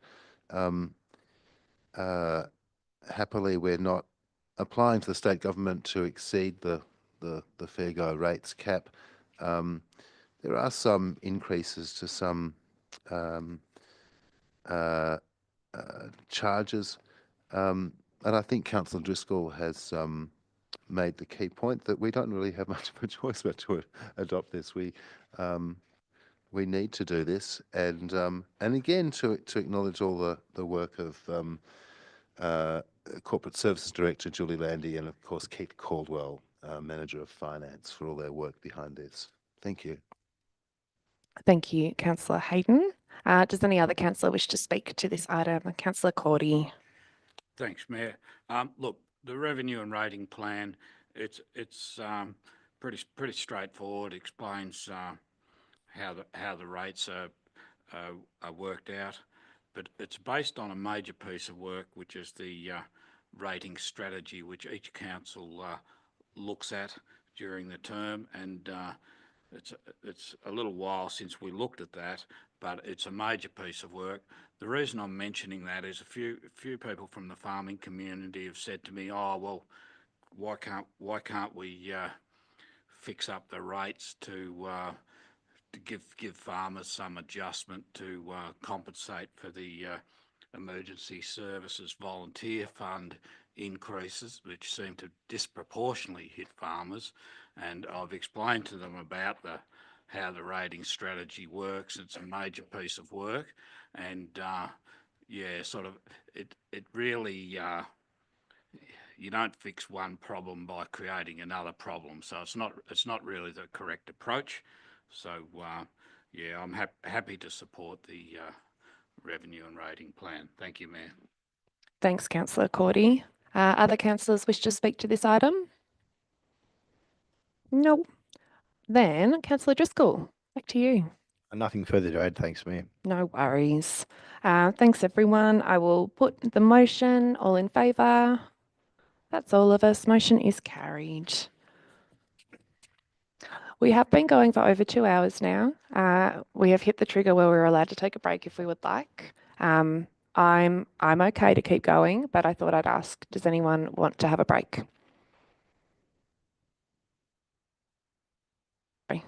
Would you like to have a break? Brief break? Look, can't hurt, can it?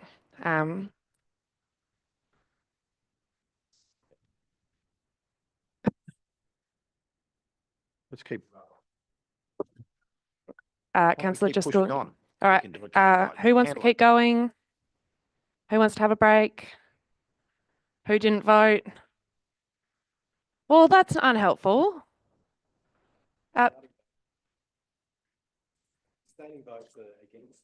Look, I'm going to call it then and say we're going to keep going. Is everyone okay with that? Because look, we're so progressed through the agenda. We have two items left, plus delegates' reports, plus other things. Look, from my experience, if we stop, it will be harder to keep going. So I would say let's push through and know that on the other side we can have a cup of tea. And you're all doing really well, and just be very proud of yourself. But we have to keep going, otherwise we'll be here forever. So we are up to 9.4.4, which is the 2024-2025 financial report, quarter 3. I am going to Councillor Cordy to introduce this item. Thank you, Mayor. The purpose of this report is to present the finance report for the 9 months ended 31st of March 2025. This report was presented to the Audit and Risk Committee on 27th of May 2025. And I would move the recommendation that Council notes the finance report for the 9-month period to 31st of March 2025.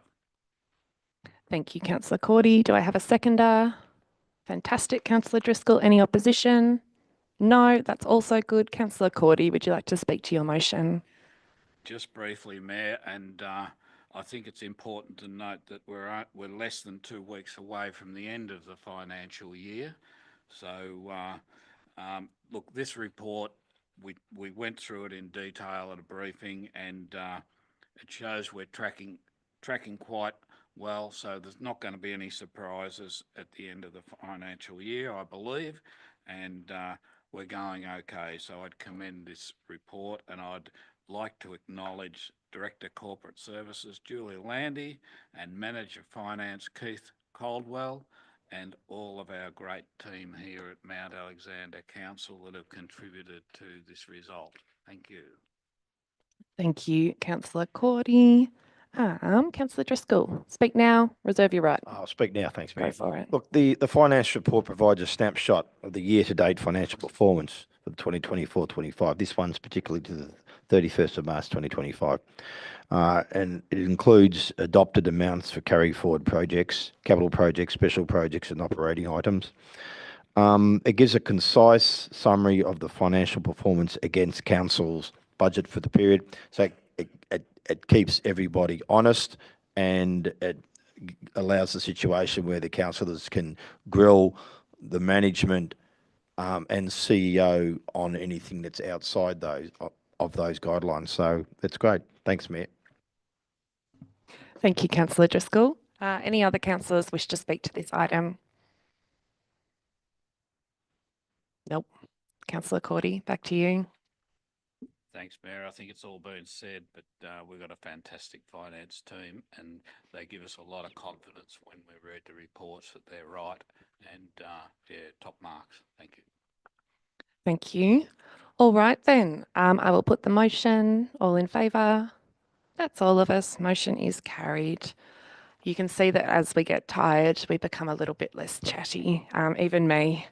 I guess, you know, what I can say about this finance report, it is something that, you know, I initially came into council with very, very little financial literacy, and I can now read these pretty confidently. And there's a lot of good stuff in here. I find that when I go back through the finance reports and our next item as well, which is the annual plan progress, it's quite, but because we are kind of 3 months ahead of where we were in this snapshot of a moment, it's quite nice to look back on the achievements and the things that we were working on at different times and see how things are ticking along. But this item, I guess, kind of sits with the next one, which is at 9.4.5, the annual plan progress report, Q3. So again, that quarter that we're almost out of this financial year now, Q3 of 24-25. And I'm going to ask Councillor Hayden to introduce this item. Thank you, Mayor. So this report provides an update on the status and progress of projects in the 2024-2025 annual plan to the end of March 2025. So, as you say, a view back a few months.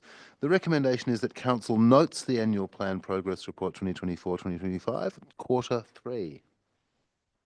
Thank you, Councillor. Do I have a seconder? Thank you, Councillor Walker. Is there any opposition? No, amazing.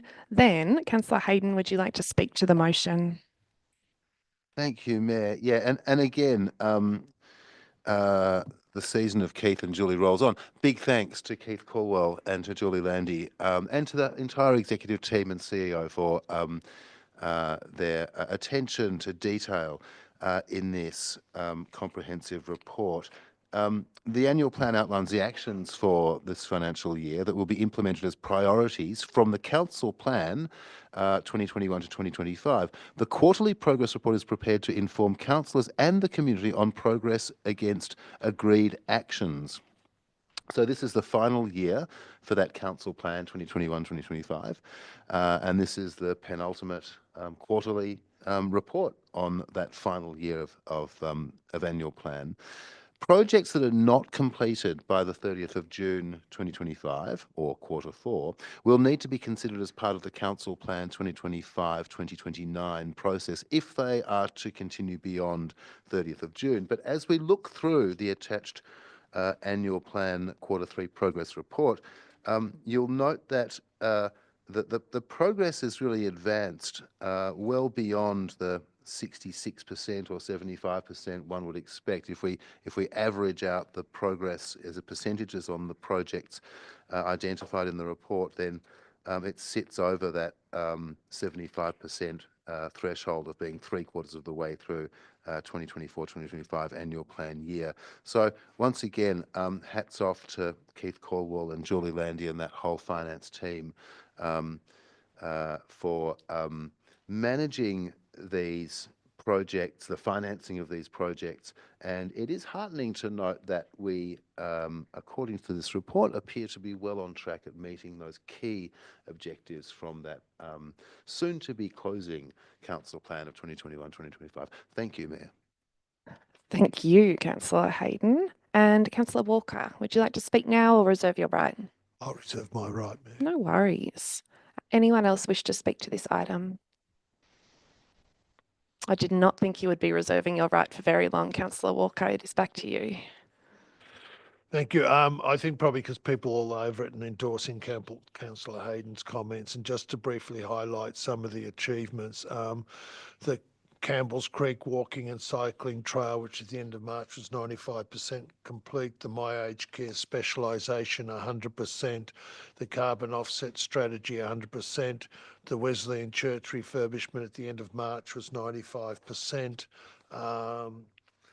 the Fogo glass recycling, looking into options endorsed by Council in February of this year, So it shows quite a lot of achievements. The economic development strategy was adopted. Some have still some way to go, but they're a bit more complicated around natural resources and environment. But it shows a team that's pretty hardworking, and it's a good report. Thank you. Thank you, Councillor Walker. Councillor Hayden, you've got a right of reply. I think I've said it all. Thanks that I can think of. Thank you, Mayor. No worries. I'll put the motion then. All in favour? That's all of us. Motion is carried. And yes, how exciting to be approaching the end of I guess this is kind of the last remnant hanging over from the previous council. The outstanding items from our council plan from 21 to 25, and you know, soon in a couple of months we'll be adopting our for our council plan, which will serve us and the community going forward. But it is great to see all of these items, or most of these items, coming to fruition, and a whole heap more kind of reaching their completion now that we are almost at the end of June. So it's really exciting to get to, I guess, close out that period of things. And there will be a couple of items that you know, we need to talk about what kind of how we want to work on them going forward. I guess things that we haven't quite completed, but it feels quite fulfilling to have completed a full council cycle almost, and been part of something from the creation of the plan to right at the end. And as always, thanks to all our incredible staff who've really done the hard yards of delivering these commitments over the last 4 years. Amazing.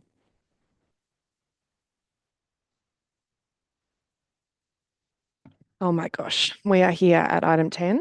It is delegates reports time. So everyone who wishes to may do a delegates report. I'll start. Councillor Hastwell, would you like to do a delegates report? Thanks, Mayor.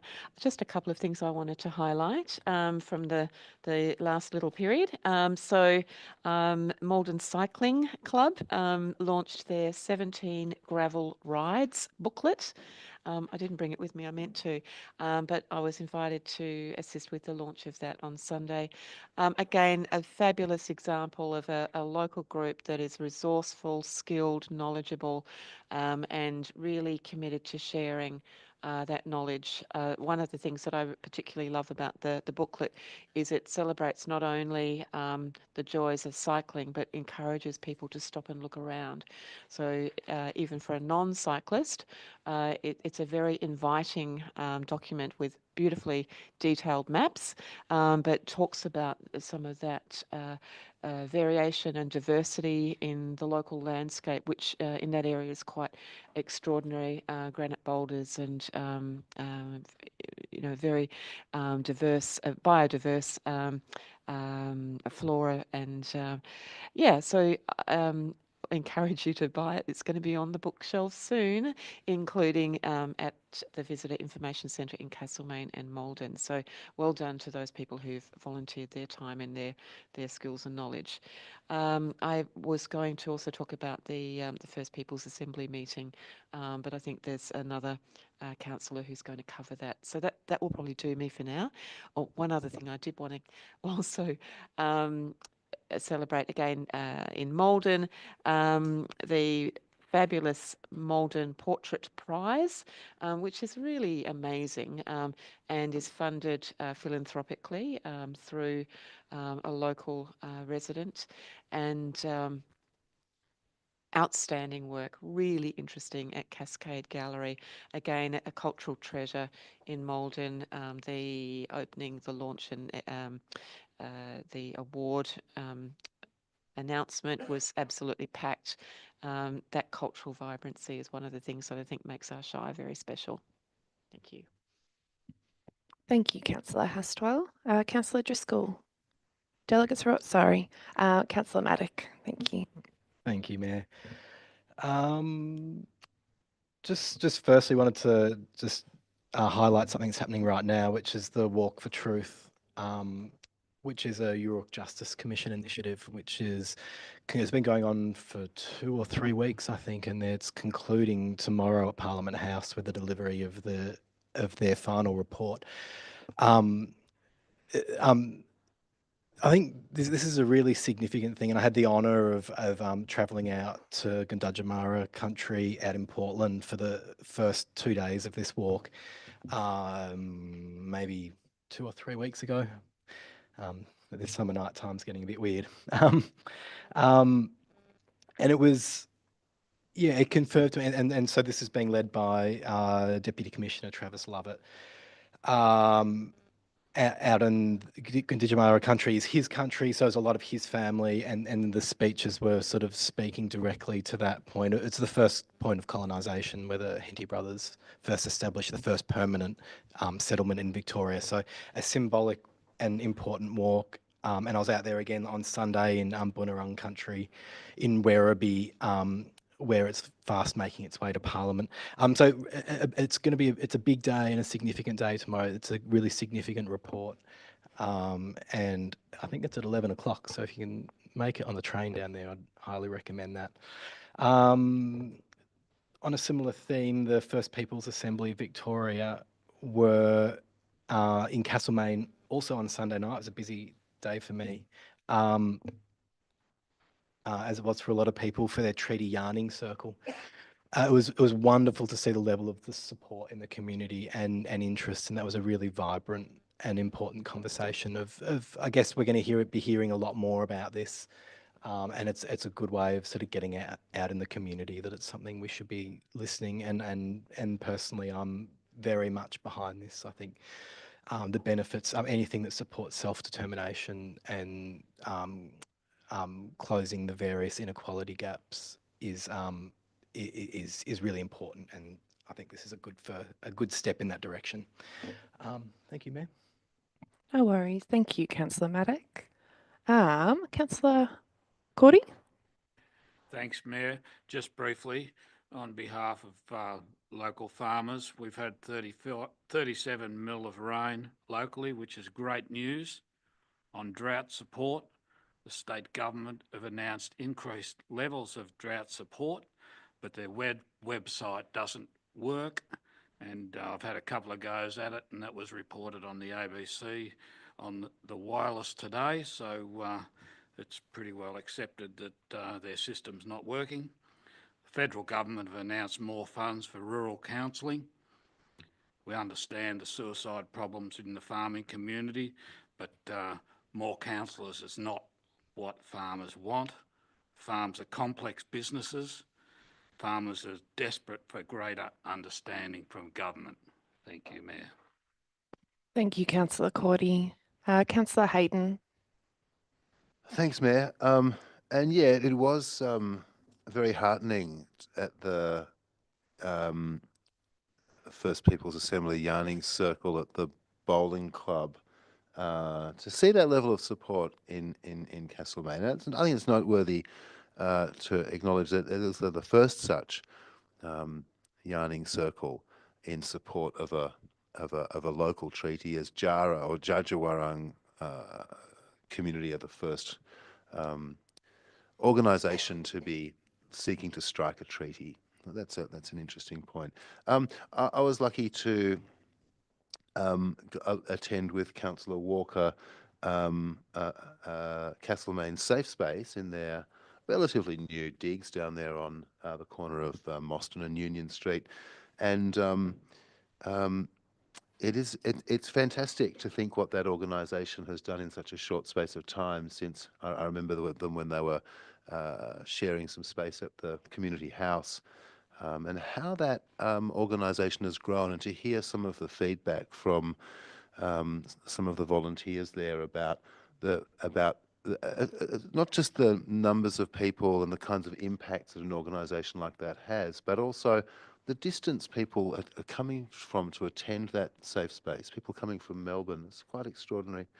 And in my own ward, I was lucky to deputise for you, Mayor, at the opening of the Woolworths supermarket. And now this has obviously been a matter of some consternation and disagreement on Castlemania and in our local press, and on the streets and in the IGA and everywhere else, on Main FM.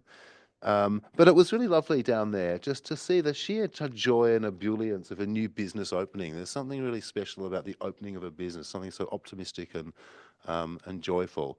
And even though it was kind of fairly inclement weather, it was raining and cold and windy, and it was moderately well attended. I think there were 30 or 40 people there at the start of the event at 10 o'clock in the morning. And I had occasion to drive past the supermarket later that afternoon and noted there were still 30 or 40 different people there enjoying that opening. And it was lovely to talk to those community members who are so enthusiastic about that particular development. So that was a highlight for me. Thank you, Mayor.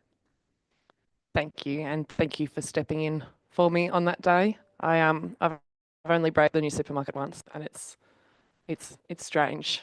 I'm still adjusting. I don't know. I'm just, slowly. Okay. Thank you, Mayor. Just on the treaty meeting on Sunday, I think it was very good that 4 councillors attended, and there was an apology for one, which is a good sign. I'd say over 100 people. My report tonight is particularly around my emergency management portfolio. Attended the Integrated Municipal Emergency Management Planning Committee, which is where 5 local governments work together. It's a bit of a formal event of sort of adopting resolutions, but it is looking at itself to see how it can be more active. Secondly was the Lismore Roadshow that Director Knight's team put together. I attended the community consultation in Campbell's Creek and the presentation to emergency services at Fee Broadway. Very interesting, a lot of lessons learned about how coming out of the floods up there, excuse me, Lismore and North Coast, or in fact all through the coast, how they're reorganising around. And it's similar to the models that we're doing here with, say, Newstead, Campbell's Creek, West End, community-based committees, which are then feeding up into bodies above them, which feed into local government, and it's across a number of local governments, being fully aware of learning lessons over what happened and what, in fact, was happening still, just in a different location following the floodings, further flooding there. A very strong community, local government partnerships, a lot of good lessons there. Last week was the Municipal Fire Management Planning Committee. Noting the rain, we're in what they're calling a green drought. Very concerned about coming out of it. Some of the dams are so low that in the event of a fire, aircraft and things that dump water could not refill. They're already gearing up for springtime because they're concerned it's going to be a tough, dry summer. And the other interesting thing that came out of it, which was news to me, and it's a resolution that's adopted and going forward, is that developers are finding ways to meet the requirements to provide water in these new developments, but the water pressure is insufficient for fire hydrants. And it's this distinction between pressure and volume that they're getting through. And so that's being sent forward to the CFA's chief officer to go up higher to redress that. So that's just a few things happening on emergency management. Thank you. Thank you, Councillor Walker.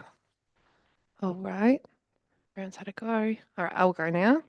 The CEO and I have a list. I feel like it's been a busy month, but nice. There's been lots of nice things for me. I'm gonna go fast, but still try and hit a few of the ones that have really made me quite happy. Starting with, of course, National Simultaneous Storytime at the Castlemaine Library. It's the 3rd time I've been asked to read the story. It is always a beautiful event. The same story chosen by Alia is read across Australia at the same time at 11 o'clock on that day. This year's story was called The Truck Cat. I dressed in cat-themed clothes, don't have any truck-themed clothes, but talked about trucks extensively with some small children, which was quite nice. The CEO and I went and celebrated some of our volunteers to mark Volunteers Week. This was really nice, and I think thinking about it more and more, the amount of amazing things that happen in our town that is basically made possible through people volunteering, and this is within and without council. But gee, it's such a big part of I think why our area is very special, that that so many people really will dig deep when it comes to helping and supporting and getting involved and really putting in a lot of time and energy and passion into making these things happen. And for us, it was particularly nice to be able to give some acknowledgement and some real gratitude towards the people who are doing who are volunteering with us, particularly those who are working with in social support with some of our older residents, and also all the amazing young people who form our youth advisory group and freezer committees, who again, put so much back in a voluntary capacity. So that was really lovely as well. I've been able to attend a number of really beautiful events this month. I went and spoke at the Mount Alexander Falcons Pride Round match out in Harcourt, which was really beautiful. I attended the launch of the Castlemaine Community Investment Cooperative and spoke there as well. I got to be on a Main FM radio show that I really love, and to speak particularly about the council plan. And it was really nice to speak on that show again, because they're really interested, for one, which always helps. But I think it was nice to reflect on what we've been working on, I think. And, there was only so much I could share, given that we don't have a council plan yet, but sharing a lot around the process and the consultation and things that we hear, that was really amazing.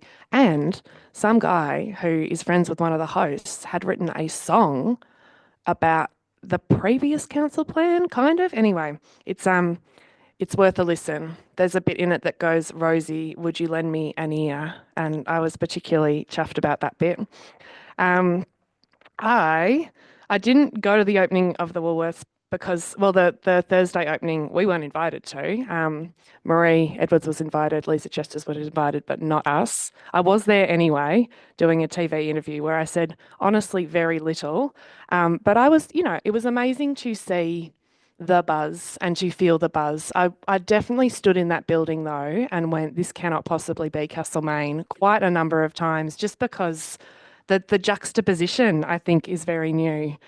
So I'm doing a lot of sitting watching traffic near the supermarket, because that is where I'm at in my life right now. So that's been pretty interesting. Just and even just sharing. I've spent some time lately with kind of metro city counterpart mayors, and they will tell me all about their millions and millions of dollars worth of aquatic centres and co-located things, and I get to share that we got our first Woolworths, and I think our fourth set of traffic lights, which is very exciting.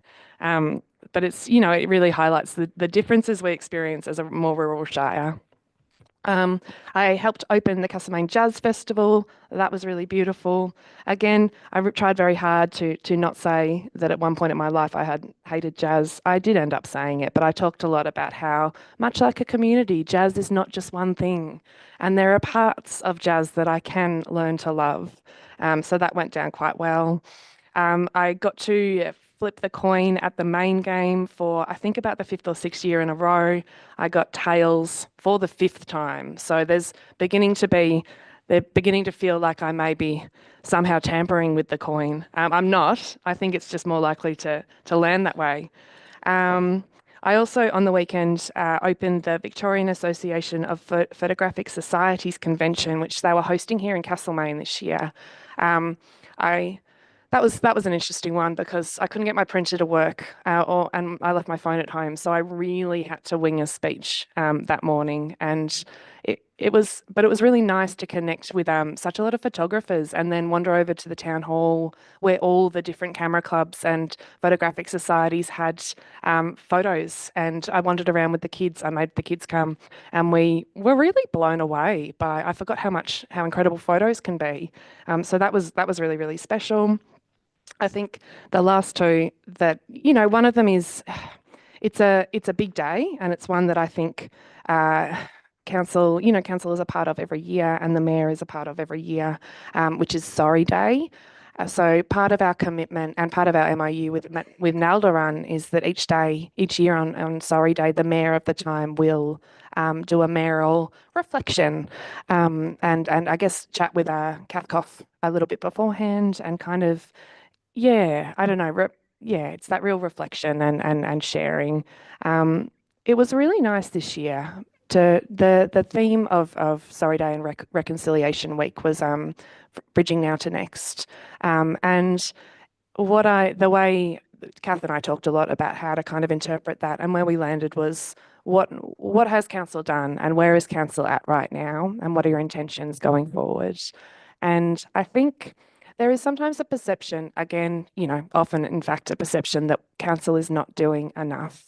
And I hear this again and again and again, and no matter how much we try and do good things, it's never enough, or it's not the right time, or so it can be hard to get it right. But I felt, and speaking on behalf of council, I guess it was great to say all the good things that we've done in the reconciliation space, just in the time really that I've been involved with council, but not at all because of me, because that was the direction things are going already.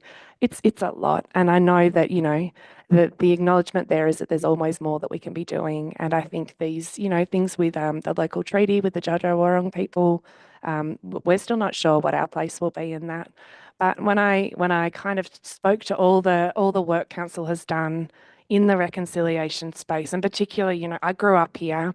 I remember what it was like when I was a kid and when I was a teenager, and it's not perfect. It's not. We know that there's still racism and some other biases that exist, but we've made a really good start, and it made me feel very, very proud of the position this council is in, and the direction that we are heading, and the intention we have, and the commitment we have to reconciliation. So I feel like that was a beautiful day, and also launching the Jarrah cultural mud map down on the inner side of the Victory Park signage.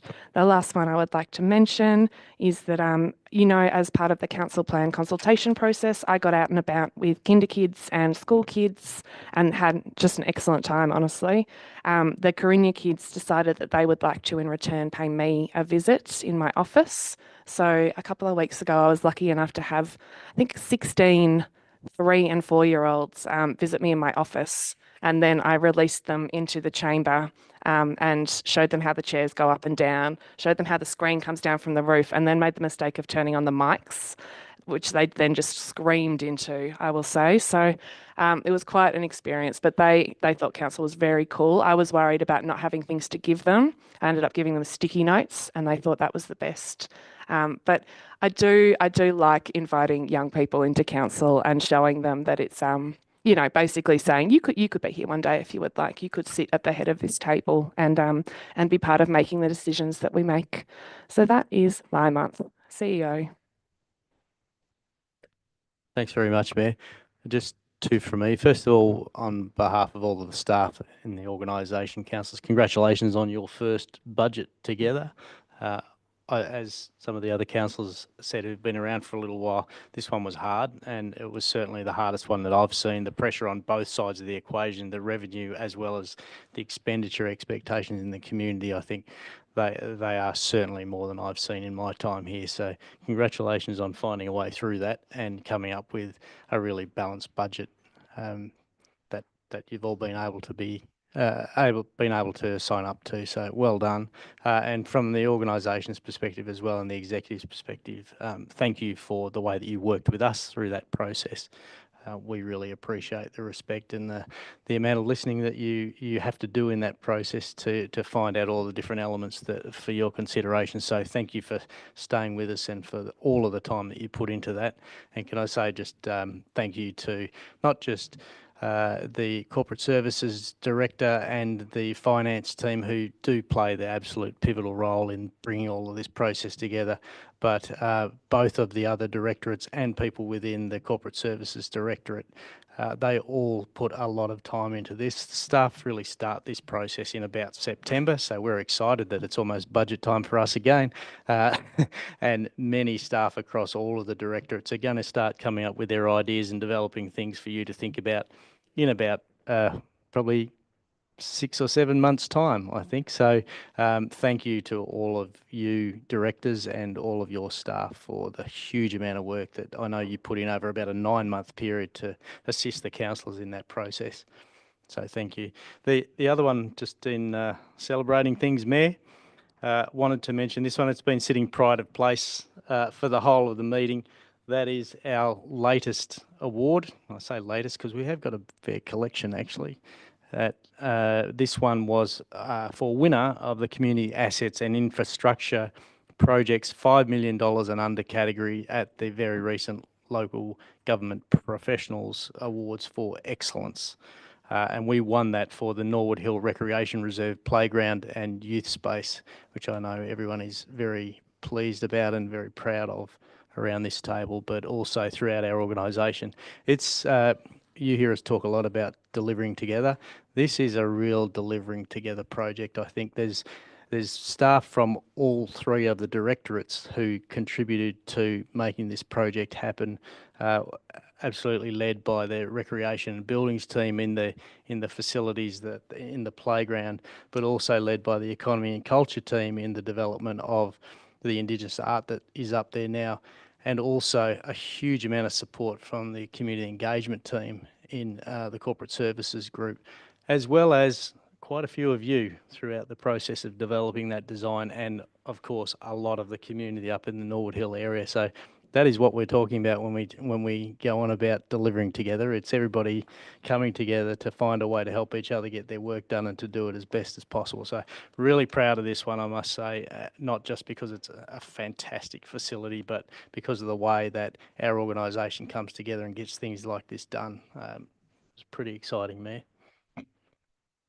Very exciting. It's been hard to, not fiddle with the award. Honestly, I thought it would be pointier than it is, but it's look, that project particularly, seven different funding streams contributed to that project. It's an incredible, delivering together project, and I think every time I drive past, certainly it's just so well utilised now, and it's really revitalised an area of the Shire that did not have Get Nice stuff really for a very, very long time. And I think it's it's made a difference up in Norwood Hill. So pretty exciting, that one.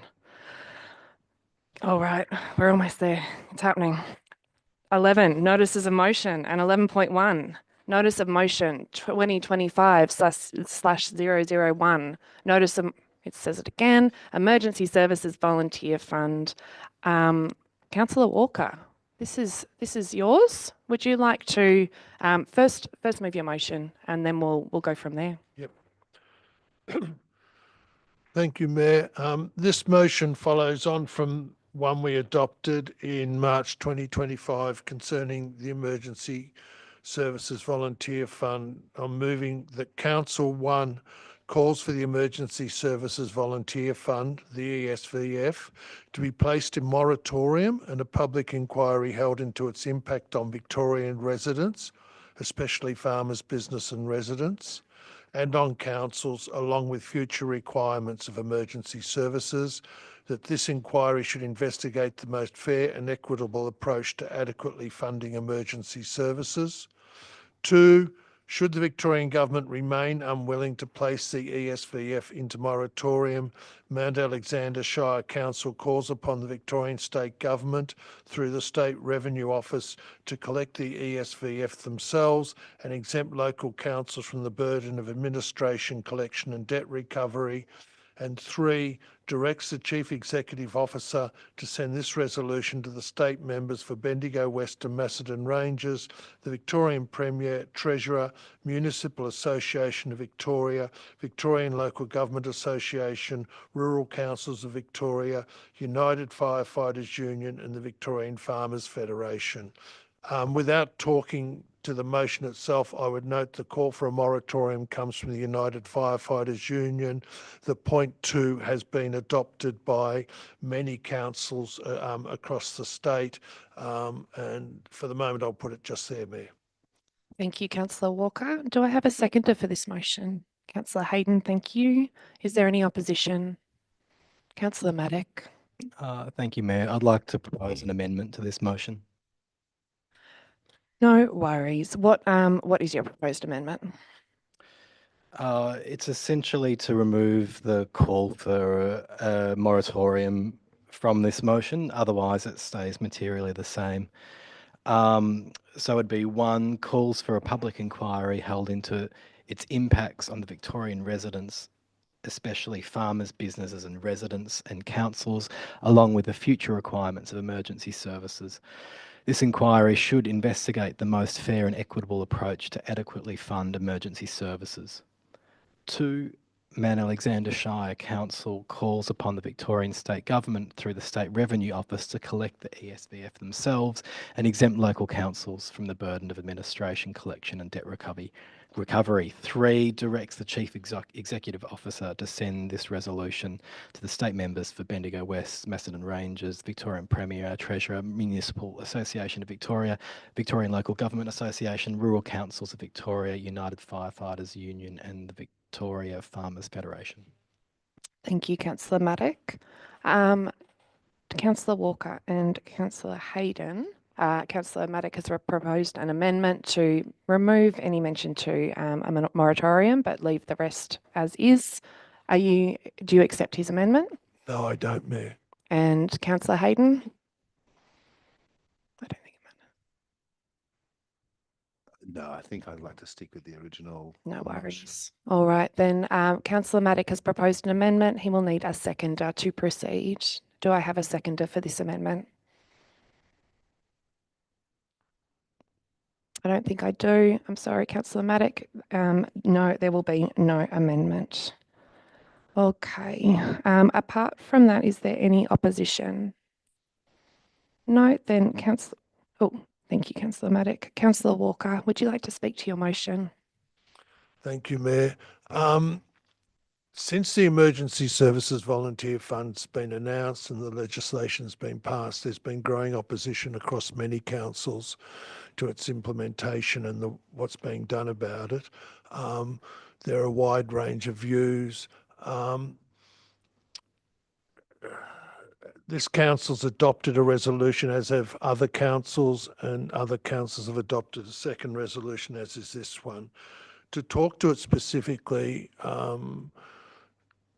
it's almost 2 weeks ago, I think, I sat in on a Zoom meeting that the United Firefighters Union organised, where they're working with councils around concerns with with the ESVF. The United Firefighters Union are the ones who are leading the call for a moratorium. A moratorium simply means a pause. It doesn't mean cancellation. I think this motion, when putting it together since the time I've been on council, is perhaps the first time I think we've had what I would call a design by committee. And I say that very positive, in that pretty well every councillor has had input into this. And there's words in there probably from every councillor in this room.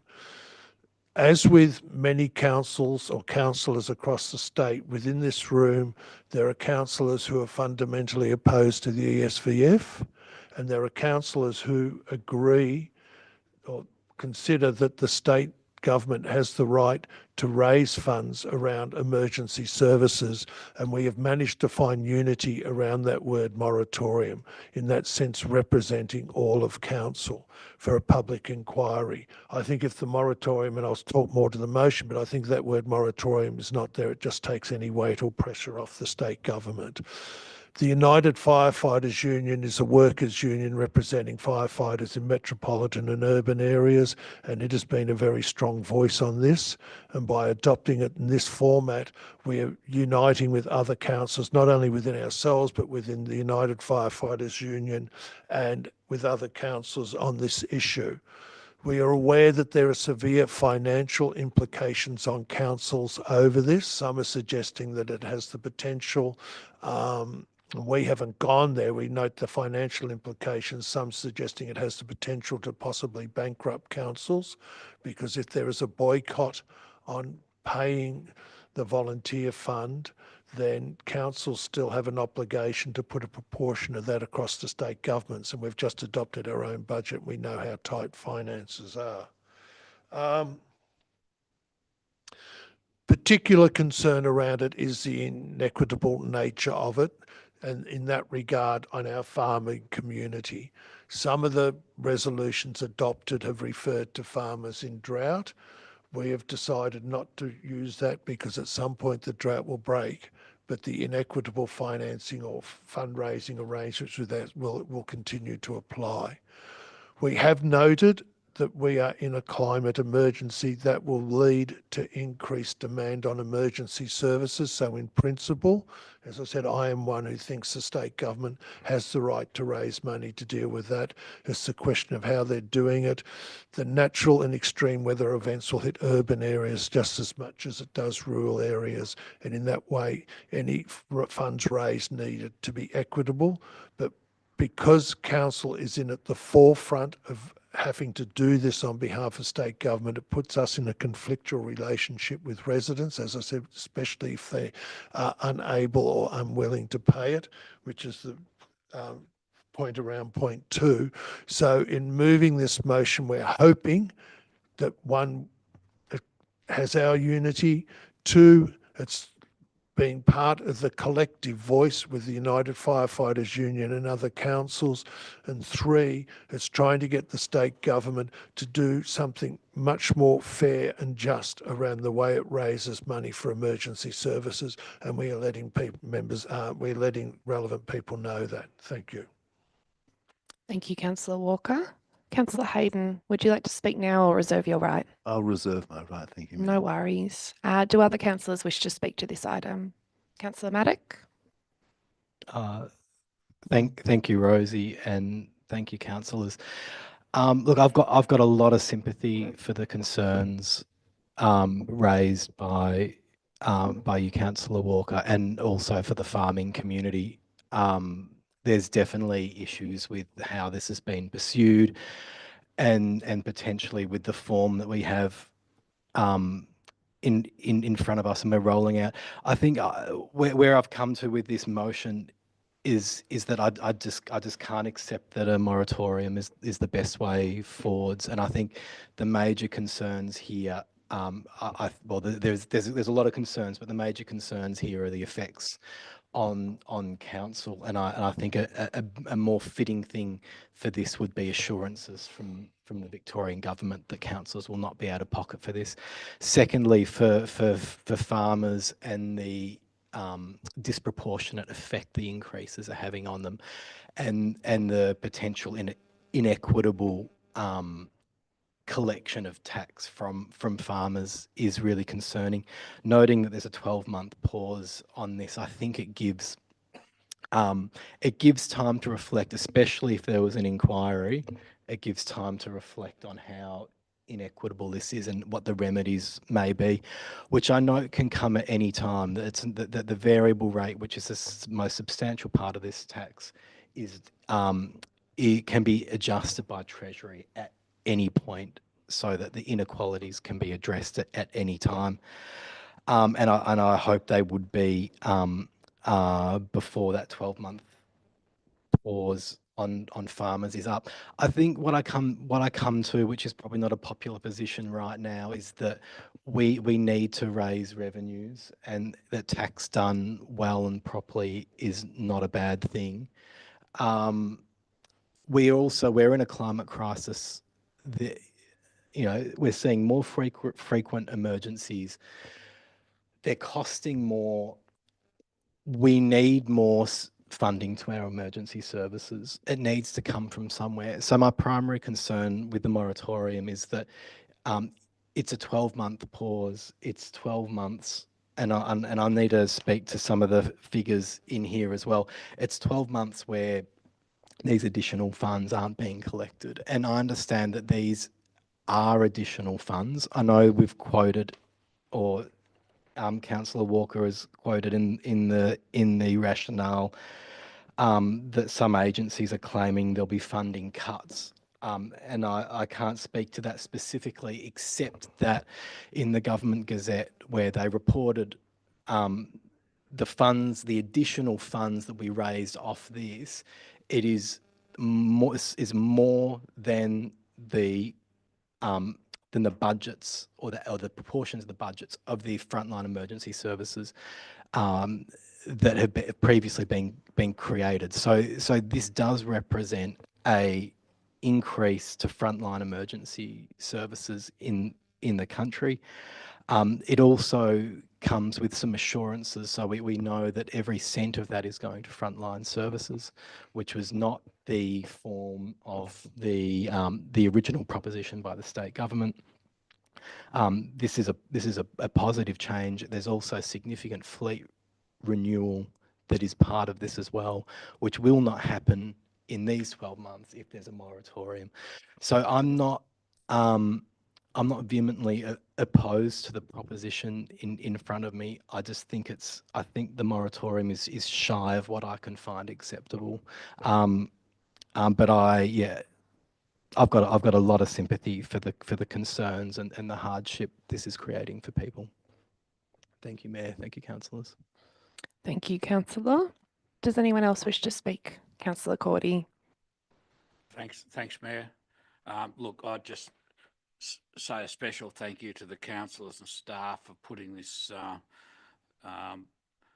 notice of motion together. Apologies to Councillor Maddox for not being able to support the amendment. As you'll know, I'm a farmer, so I'm directly affected by the Emergency Services Volunteer Fund. And in fact, all property owners are, but I don't understand why farmers have been targeted in this way. My question is, when the farmers are gone, how will the people in the city live? Remember, supermarkets don't grow the food we eat. Thank you. Thank you, Councillor Cordy. Other councillors? Councillor Driscoll. Thanks, Mayor. The Emergency Services Volunteer Fund, the way it's structured now, is bad policy, in my opinion, and I think everyone should support this motion. Thank you. Thank you, Councillor Driscoll. Any other councillor wish to speak? Nope. Then I will go back to Councillor Walker for a right of... Oh, sorry. I will go back to Councillor Hayden, who has reserved your right. Thank you, Mayor, and thanks, councillors.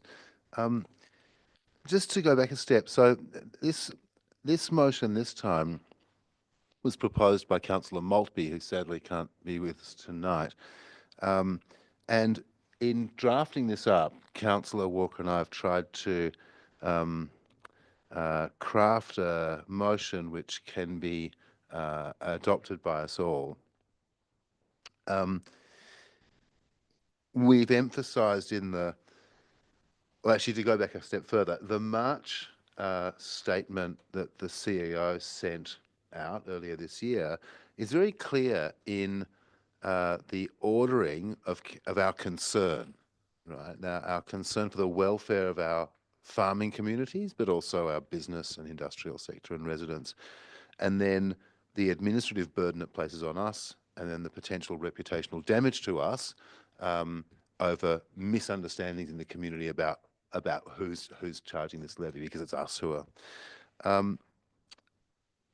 So in the rationale, Councillor Walker has made reference to the climate emergency, and we've made quite an extensive reference to the points that Councillor Maddox has raised about precisely the need for more funding. Right, we recognise that. I was fortunate late last year to attend a ceremony to celebrate the opening of new facilities at Scott Street, Wesley Hill, for the local SAS. And it was interesting there. Now, this was right on the announcement of this levy. Yeah, it was right on the day, almost the day of the announcement of the levy. And the vibe in the room was cock a hoop. Like, this is fantastic reform. This is new money for emergency services. So Councillor Maddox's point is a very strong one, that there are very powerful arguments for this kind of a tax. Councillor Driscoll's point, though, is also salient, that the way this is designed is hugely problematic. I also maybe I misheard you, Councillor Maddox, and apologies if I'm about to misrepresent you, but I thought you said something about moratorium for 12 months. Did I mishear you? There's nothing in the motion which talks about... That was the the Farmers Federation clause. I think referring to the pause that the state government has decided to Cool. for Which is a farmers. separate thing. Yeah. And that's worth acknowledging. And I'm glad that you raised that because, as some people may not know, a couple of weeks ago now, the Premier notified us all that the variable rate of the farmers' proposed ESVF has been paused for 12 months. Now, that will have a profound impact on the amount of money that's going to be raised. So your concern about the fleet of vehicles that might not be affordable, well, that might be more to do with that 12-month pause that the state government has announced. But look, on the substance of Councillor Maddox's opposition, I tend to agree with all the points. Yeah, I think you're right. Clearly, we need more revenue for emergency services. You mentioned the point about the increased call-outs. And overwhelmingly, if you look into the papers on this, overwhelmingly that increase in call-outs are around storm surges and storm damage to do with damage to roofs. And we get that from our local CES. We can see it statewide in the statistics. Even the CFA are being called out for extreme weather events that 20 years ago they would not have typically been called out to attend. So there's no doubt that we need more funding for our emergency service. And I think Councillor Walker's motion and the rationale is very clear on that. Of course, it's how we go about that. And I've been on Zooms with Melbourne organisations where there's been extraordinary levels of support for this very levy, yeah, in the form that it's been proposed heretofore. So the consensus that we feel in country shires, country municipalities, is not necessarily universally shared across all municipalities in Victoria, and it's worth bearing that in mind. Anyway, it is late, and I'm sorry to waffle on there. But I guess to come to the point, I do think this is a motion worthy of support by all of us. I think that the idea of putting this into moratorium while there is further public inquiry about the impact it will have on communities is sound. I think your concerns about how we fund emergency services, Councillor Maddock, into the future are perfectly valid, and I think we all share that. But I do think this is a good motion worthy of support. Thank you, Mayor. And thank you, councillors. Thank you, Councillor Hayden. Now it is back to you, Councillor Walker. Thank you, Mayor. Just to follow up, yes, I am one of those who, accept we're in a climate emergency, as we've said, and demand on emergency services will increase. They need new resources. I think one of the impacts of this levy, in fact, is that the CFA are going to be losing volunteers, and it's going to put them under greater stress. And the rebates that volunteers can go for is terribly complicated, and a lot of them will not be able to get a full rebate. I have a lot of respect for the United Firefighters Union. They note that the fire service, the old fire services property levy, was to fund two organisations, or Fire Services Victoria, CFA. This new one is to fund 9 organisations that have previously been funded out of consolidated revenue. They note, and I'm reading from their presentation, the salaries of top executive positions such as Secretary of Department of Justice and Community Safety, the Secretary of Vic Forest, the CEO of Emergency Management will be paid for out of this levy, where in the past they've been paid for out of consolidated revenue, and there's going to be no proportionate decline in consolidated revenue. They are some of, I think, the legitimate concerns they have. As I said, I think without a moratorium, it takes the pressure off government to actually do anything. They can have a hollow inquiry or whatever.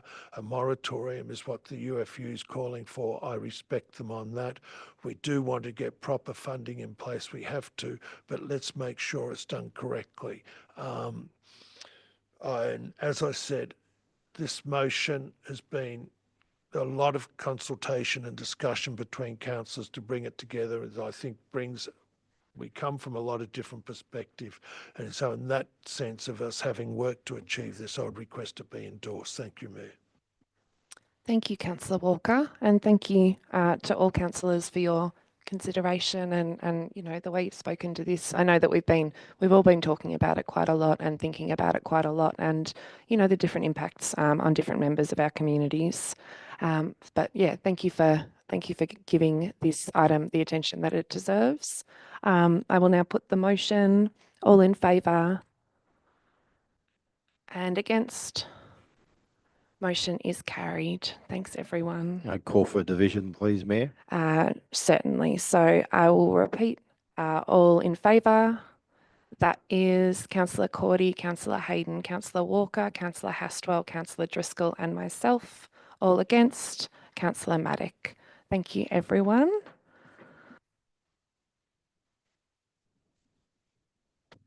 Item 12, urgent special business. There is nil. At item 13, confidential items. These reports are confidential in accordance with section 66(2)(a) of the Local Government Act 2020, which permits the meeting to be closed to consider confidential information. Councillors, do I have a motion? Councillor Cordy.